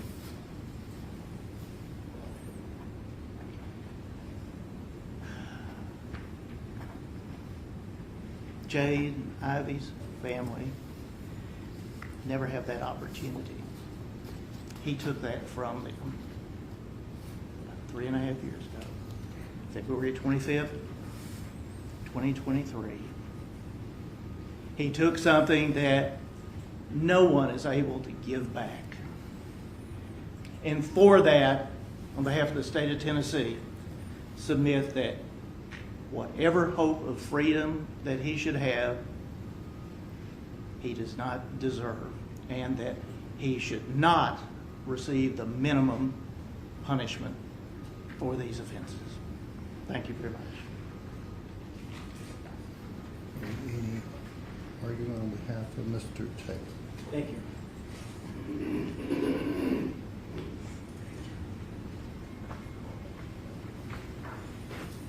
Life imprisonment is an appropriate punishment for Mr. Taylor. And punishment is what it is. It is not a minimum get off easy kind of sentence. It is life in prison. 51 calendar years at best. That's if you make parole at 80, if he's 30 right now. Yes, in opening I said it's the harshest you have is life without the possibility of parole, and there is death penalty, but this isn't a death penalty case. We knew that at the beginning. It's the harshest option you are considering today. And life imprisonment is incredibly harsh. Living in a concrete box for the next 51 years, that is punishment. He's not getting off. He's not getting off easy. You're not letting him go. He's not walking out of this courtroom. Likely for the rest of his life. Now,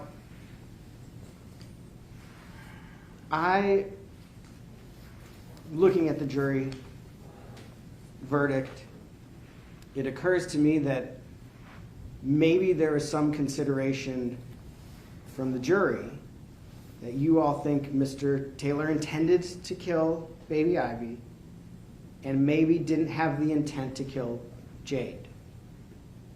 But he knew he was killing her, or some version of that. Obviously, I'm not in the jury room. I don't know if that matters in your deliberation for this part of it. But if we're talking about what are the worst of the worst of the worst crimes that you get the worst of the worst of the worst punishments, this was a long, incredibly detailed, complicated trial. And you guys heard a lot. You can consider all that when you're making your determinations. The reason that we put on some proof about who is Blaise, what was his family like, what's his upbringing like, what's his community involvement like, is there's kind of a, I don't know if it's a saying, it's something that's talked about in work when you defend someone sitting at that table, that we are more than the worst thing we've ever done. We're people. Blaise is a person. He's got a family. He had a great childhood. He did well in school. He was an all-star athlete. Yeah, he did something horrific. Nothing that can happen here is ever going to change that. Nothing. And he's going to spend the rest of his life in prison no matter what. So you all can go home and rest assured that no matter what you do here today, he's going to spend the rest of his life in prison. It doesn't require life without the possibility of parole to send that message, to send that punishment. It's not either we let him off easy or we have to punish him the worst of the worst of the worst of the worst. He's being punished. He's getting the message. But he is not someone who has spent his entire life as a criminal. He is someone who's had a good life, who's done good things. I don't have anything to say about it. Did something terrible. There's, let's call it what it is. When you hear the jury instructions, there's going to be a lot of talk about aggravating and mitigating factors. And I said this in my opening, and I'll say it again. If you find aggravating factors, you don't have to find that he gets life without the possibility of parole. It's just something you can consider. Life imprisonment is punishment. It's life in a box. It's life in a prison. It is a message. It is a lot. It is enough. And we would ask you to return for your sentencing that be the appropriate sentence in this case. All right, any rebuttal from this? Just very, very briefly, it's time to have this jury determine, does he deserve the minimum allowable, or does this crime, these crimes, Mr. Brand argues this is not the worst of the worst. What could be worse than killing your own child and your own child's mother? That is my life without parole. Is an option in this case, and is an option the state of Tennessee would respectfully request you consider and return. Thank you. Thank you, Your Honor. All right.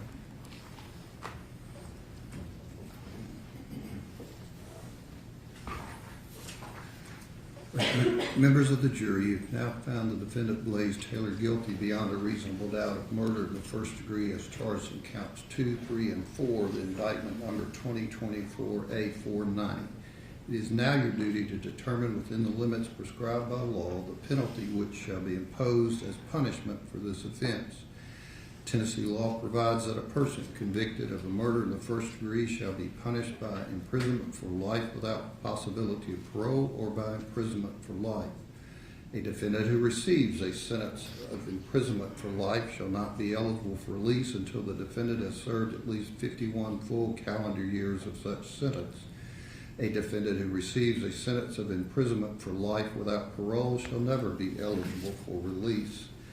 In arriving at this determination, you are authorized to weigh and consider any of the statutory aggravating circumstances proved beyond a reasonable doubt and any mitigating circumstances which may have been raised by the evidence throughout the entire course of this trial, including the guilt-finding phase or sentencing phase or both.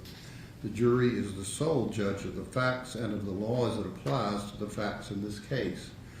In arriving at your verdict, you are to consider the law in connection with the facts, but the court is the proper source from which you are to get the law. In other words, you are the judges of the law as well as the facts under the direction of the court. The burden of proof is upon the state to prove any statutory aggravating circumstance or circumstances beyond a reasonable doubt. Reasonable doubt is that doubt created by an investigation of all the proof in the case and an inability after such investigation to let the mind rest easily as to the certainty of your verdict. Absolute certainty is not demanded by the law, but moral certainty is required, and this certainty is required as to every element of proof necessary to constitute the verdict. The law makes you, the jury, the sole and exclusive judges of the credibility of the witnesses and the weight to be given the evidence. The prosecution has introduced what is known as victim impact evidence. This evidence has been introduced to show the financial, emotional, psychological, or physical effects of the victim's death on the members of the victim's immediate family. You may consider this evidence in determining an appropriate punishment. However, your consideration must be limited to a rational inquiry into the culpability of the defendant, not an emotional response to the evidence. Victim impact evidence is not the same as an aggravated circumstance. Proof of an adverse impact on the victim's family is not proof of an aggravating circumstance. Introduction of this victim impact evidence in no way relieves the state of its burden to prove beyond a reasonable doubt at least one aggravating circumstance which has been alleged. You may consider this victim impact evidence in determining the appropriateness of the sentence only if you first find the existence of one or more aggravating circumstances as has been proven beyond a reasonable doubt by evidence independent from the victim impact evidence. Count 2, statutory aggravating circumstances. Tennessee law provides that no sentence of imprisonment for life without possibility of parole shall be imposed by a jury but upon a unanimous finding that the state has proven beyond a reasonable doubt the existence of one or more of the statutory aggravating circumstances, which shall be limited to the following. 1, the murder was committed against a person less than 12 years of age and the defendant was 18 years of age or older. And 2, the murder was knowingly committed, solicited, directed, or aided by the defendant while the defendant had a substantial role in committing or attempting to commit or was fleeing after having a substantial role in committing or attempted to commit any first-degree murder. Knowingly means that a person acts knowingly with respect to the conduct or circumstances surrounding the conduct when the person is aware of the nature of the conduct or that the circumstances exist. A person acts knowingly with respect to a result of the person's conduct when the person is aware that the conduct is reasonably certain to cause the result. The requirement of knowingly is also established if it is shown that the defendant acted intentionally. Intentionally means that a person acts intentionally with respect to the nature of the conduct or to a result of the conduct when it is the person's conscious objective or desire to engage in the conduct or cause the result. Members of the jury, the court has read to you the aggravating circumstances which the law requires you to consider if you find proved beyond a reasonable doubt.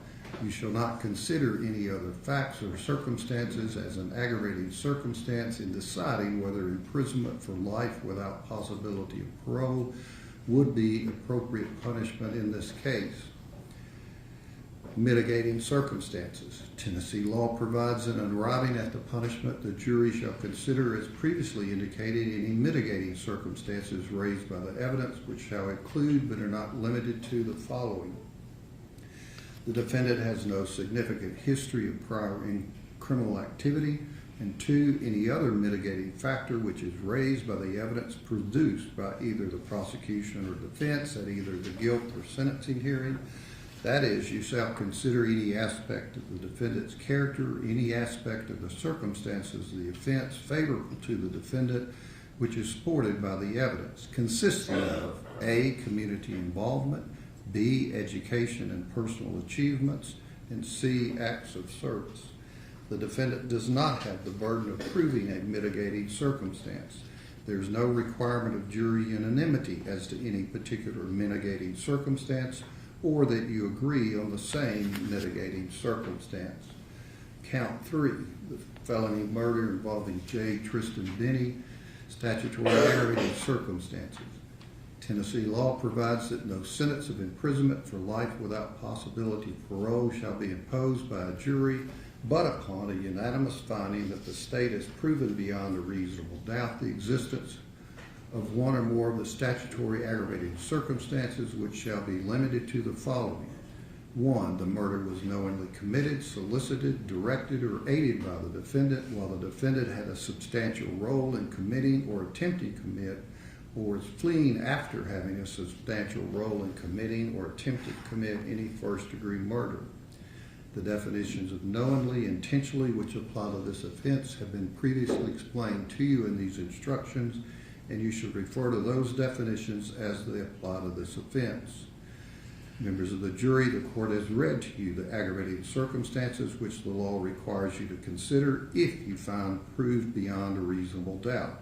You shall not consider any other facts or circumstances as an aggravated circumstance in deciding whether imprisonment for life without possibility of parole would be an appropriate punishment in this case. Mitigating circumstances. Tennessee law provides that in arriving at the punishment, the jury shall consider, as previously indicated, any mitigating circumstances raised by the evidence, which shall include but are not limited to the following. 1, the defendant has no significant history of prior criminal activity, and 2, any other mitigating factor which is raised by the evidence produced by either the prosecution or defense at either the guilt or sentencing hearing. That is, you shall consider any aspects of the defendant's character or any aspect of the circumstances of the offense favorable to the defendant, which is supported by the evidence, consisting of A, community involvement, B, education and personal achievements, and C, acts of service. The defendant does not have the burden of proving a mitigating circumstance. There is no requirement of jury unanimity as to any particular mitigating circumstance, or that you agree on the same mitigating circumstance. Count 4, felony murder involving the victim, the unborn female child of Jade Benning, statutory aggravated circumstances. Tennessee law provides that no sentence of imprisonment for life without possibility of parole shall be imposed by a jury, but upon a unanimous finding that the state has proven beyond a reasonable doubt the existence of one or more statutory aggravated circumstances, which shall be limited to the following. 1, the murder was committed against a person less than 12 years of age and the defendant was 18 years of age or older. 2, the murder was knowingly committed, solicited, directed, or aided by the defendant while the defendant had a substantial role in committing or attempting to commit, or was fleeing after having substantial role in committing or attempting to commit any first-degree murder. Definitions of knowingly and intentionally which apply to this offense have been previously explained to you in these instructions, and you should refer to those definitions as they apply to this offense. Members of the jury, the court has read to you aggravated circumstances which the law requires you to consider if you find proved beyond a reasonable doubt. You shall not consider any other facts or circumstances as an aggravated circumstance in deciding whether the imprisonment for life without possibility of parole would be appropriate punishment in this case.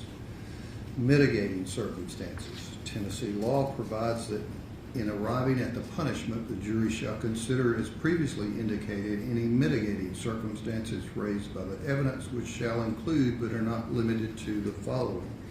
1, the defendant has no significant history of prior criminal activity.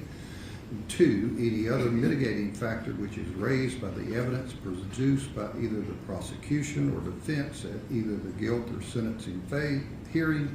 That is, you shall consider any aspect of the defendant's character or any aspect of the circumstances of the offense favorable to the defendant which is supported by the evidence consisting of A, community involvement, B, education and personal achievements, and C, acts of service. The defendant does not have the burden of proving a mitigating circumstance. There is no requirement of jury unanimity as to any particular mitigating circumstance or that you agree on the same mitigating circumstance. The defendant has not taken the stand to testify as a witness during the sentencing hearing, but you should place no significance on this fact. The burden is on the state to prove any aggravated circumstance or circumstances beyond a reasonable doubt.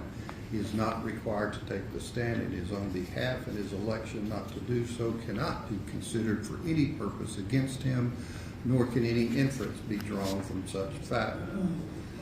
You will be provided a verdict form consisting of 6 pages. You have 2 sentencing options to consider on each count, and you are not required to deliberate on these sentencing options in any particular order. The options are as follows. Verdict, life imprisonment or life imprisonment without possibility of parole. If you do not unanimously determine that a statutory aggravating circumstance has been proved by the state beyond a reasonable doubt, the sentence shall be life imprisonment. You will write your verdict upon the enclosed form attached to your and made a part of this charge. The verdict shall be as follows. We, the jury, unanimously find that the punishment shall be life imprisonment. If you unanimously determine that a statutory aggravated circumstance or circumstances have been proved by the state beyond a reasonable doubt, you shall, in your considered discretion, sentence the defendant either to imprisonment for life without possibility of parole or to imprisonment for life. In choosing between the sentences of imprisonment for life without possibility of parole and imprisonment for life, you shall weigh and consider the statutory circumstances or circumstances proven by the state beyond a reasonable doubt, and any mitigating circumstance or circumstances.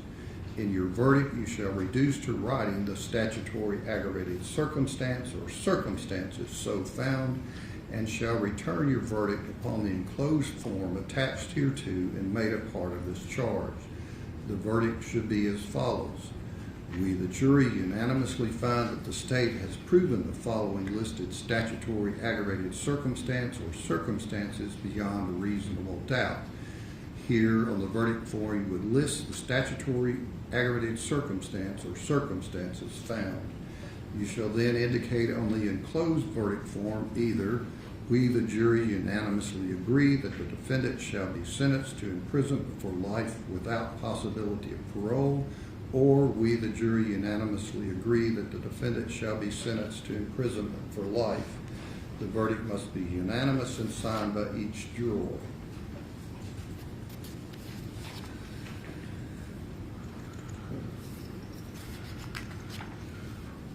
The verdict must represent the considered judgment of each juror. In order to return a verdict, it is necessary that each juror agree thereto.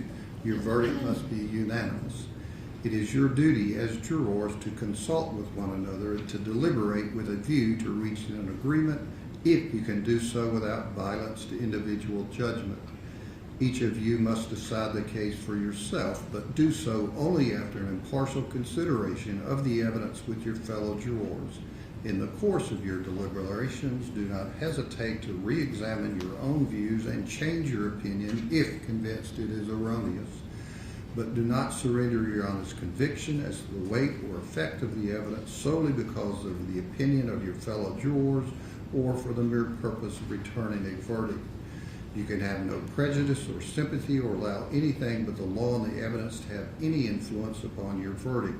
You must render your verdict with absolute fairness and impartiality as you think justice and truth dictate. You will be provided with a form for all possible sentences in this case. The jury will check the appropriate verdict on the form for each count and complete the form as directed, and each juror will sign the verdict form.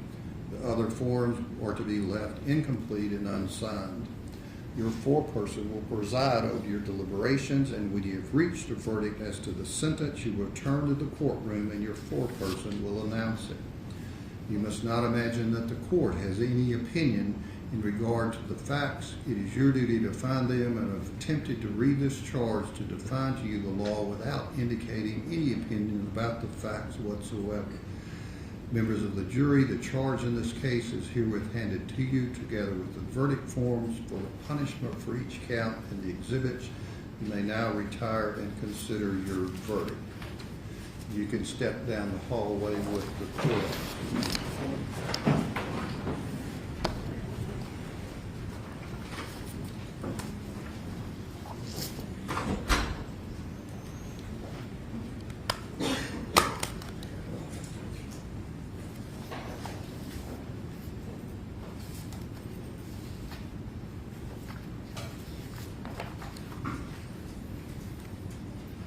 Anything further from the state? Judge, I know that need to be a hearing, sentencing hearing.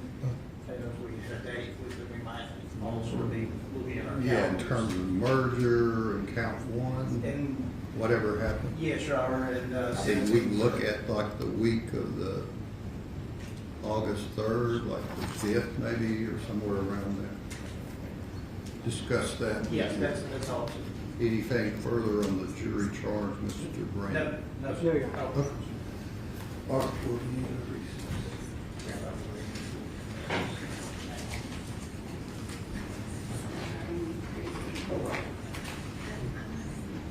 Court to the recess.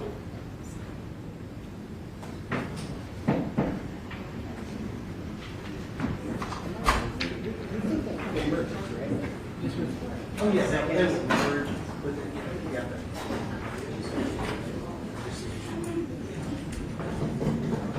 And case law says, even when the second degree merges, that the court should impose a fixed sentence. So we don't have, if for some reason. I'm gonna ask to go further on August 5th. I can't imagine. There's, yes, research report. How do you say that? Maybe, is that crazy? Are we in any rush for this? Is that like? Yeah, we just. Yeah. What, yeah. That's why I was asking to get a confirmed date, so. That's what I mean, we're not in a rush, right? We don't have to do it.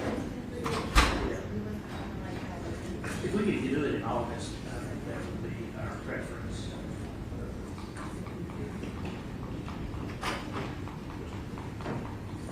Hey, August 15th, if he gets a little overzealous, they need like 50 days or more, they're like stacked. That's kind of what we were thinking that was quick. Yeah, it's like, and I was like, and then they just asked for 45 days, like, 4 weeks ago, so now they need about like 30 days. Yeah.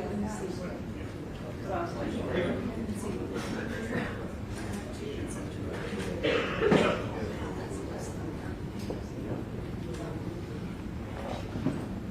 there's that non-jury before we get the 7th and the 11th. So that might be an option. I mean,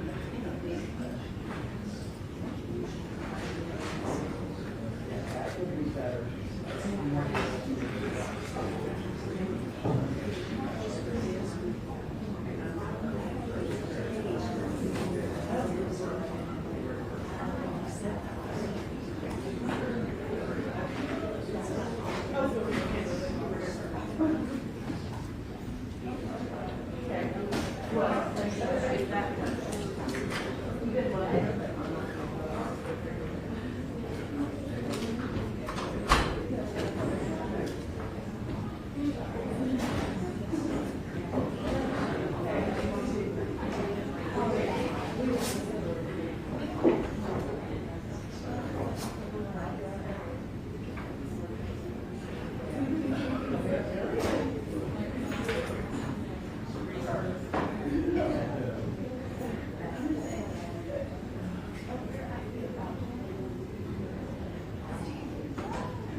Right.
Just a little bit, but I'm sorry I figured it out. They are. Well, did somebody say something? Sorry. At this point, I mean, I think it got. You're gone. You want to make it? Yeah. Leave.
Get away.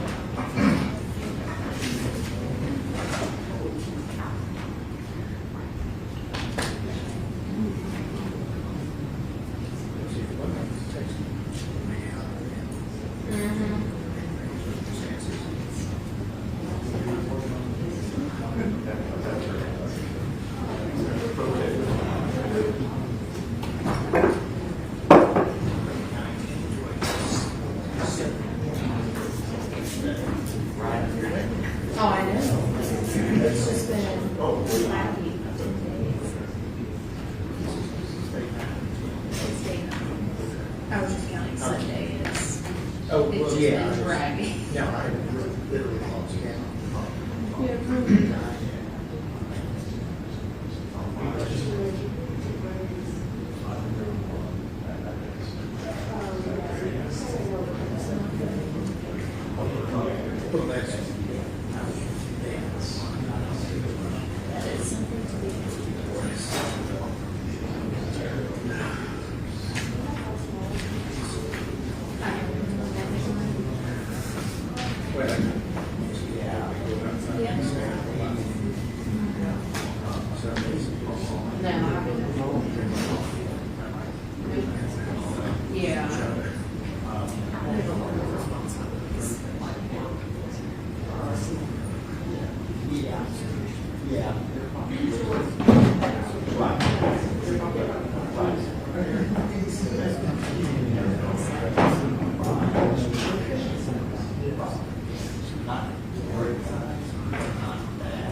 Yes, yes.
Did you go to sleep? Yeah, I was gonna say, did you get hooked?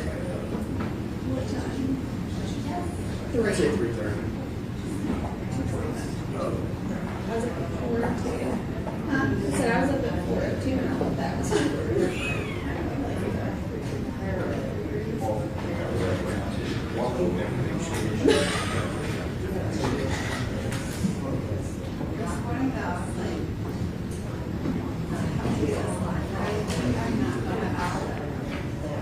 Yeah.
It worked.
That's what right there.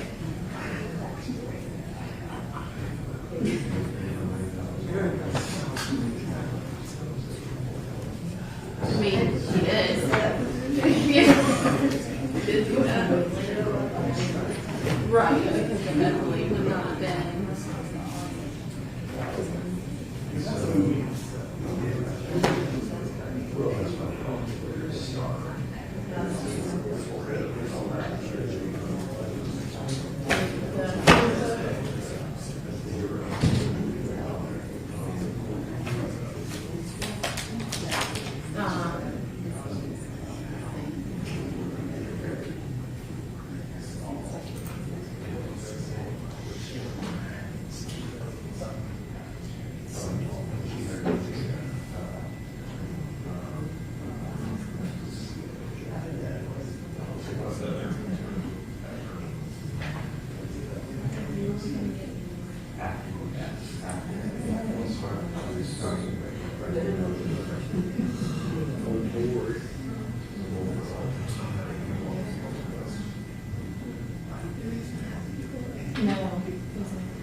You can go on for 6 weeks.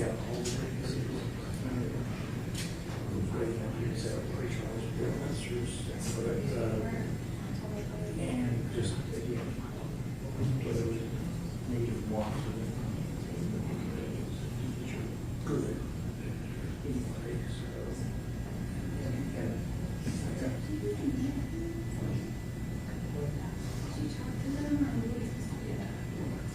No, we did it.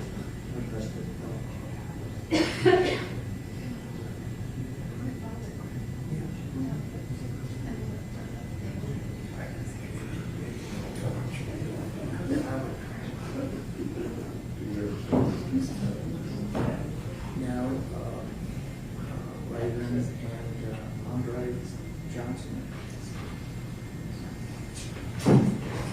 Well, one thing too, though. Hopefully it's not.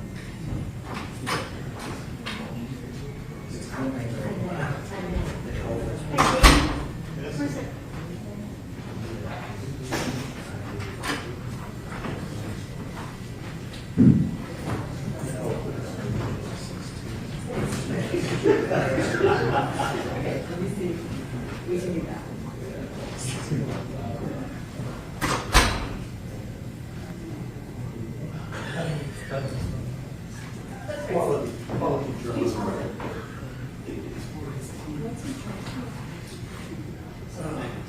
Murder and potential felony murder or serious.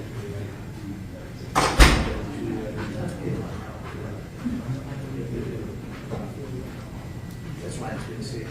Yes, because I will do it.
Taylor's.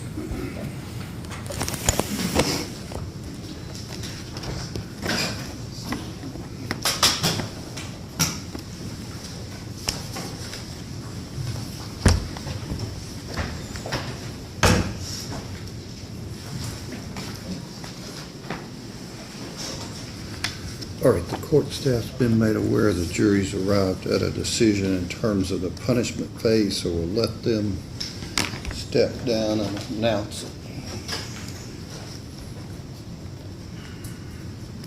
And was there an agreed on date on any sentencing issues? I think the clerk was looking at possibly a date in September. You want to do the 9th? Check that, let us know if it's not good.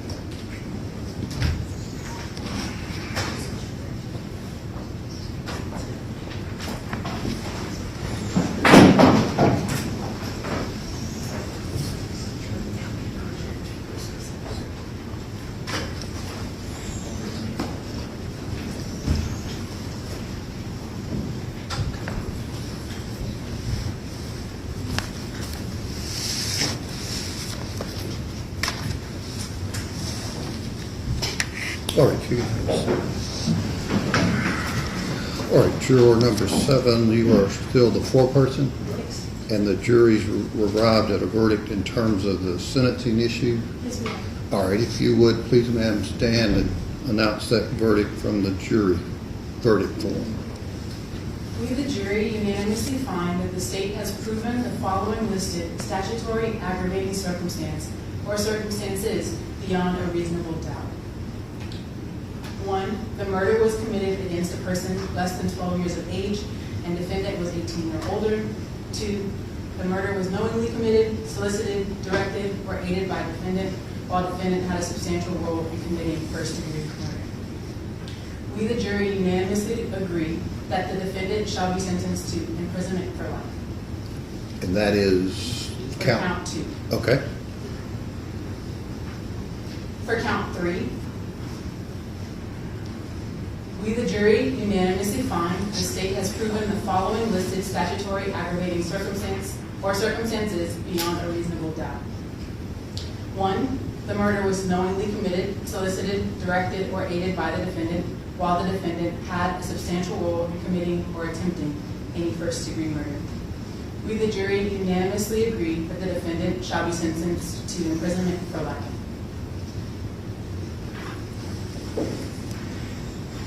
And for count 4, we, the jury, unanimously find that the state has proven the following listed statutory aggravating circumstance or circumstances beyond a reasonable doubt.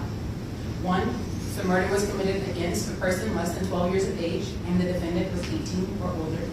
2, the murder was knowingly committed, solicited, directed, or aided by the defendant while the defendant had a substantial role in committing any first-degree murder. We, the jury, unanimously agree that the defendant shall be sentenced to imprisonment for life. All right, and that's signed by each of the jurors? Correct. All right, you can turn that document into the court staff.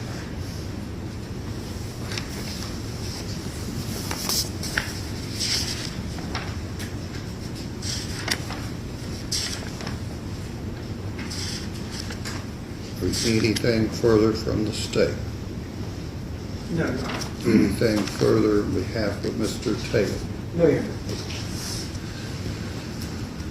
All right, ladies and gentlemen of the jury, I appreciate very much your service for the last week plus to the court and your community. You'll be discharged from this case and from your jury service. You can step down the hallway with the court officer.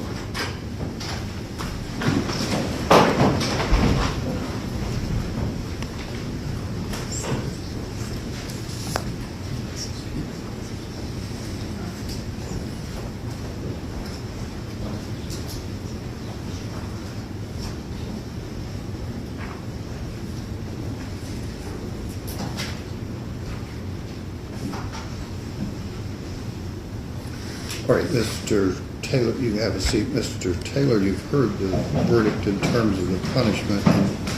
Counts 2, 3, and 4 that the jury's imposing a life sentence in each of those counts. That verdict will become the judgment of the court. We'll set this on 9/9 for any sentencing issues, merger issues. And if that date doesn't work, Mr. Brand, just let us know in advance. Yes, thank you. All right, let Mr. Taylor step in the back.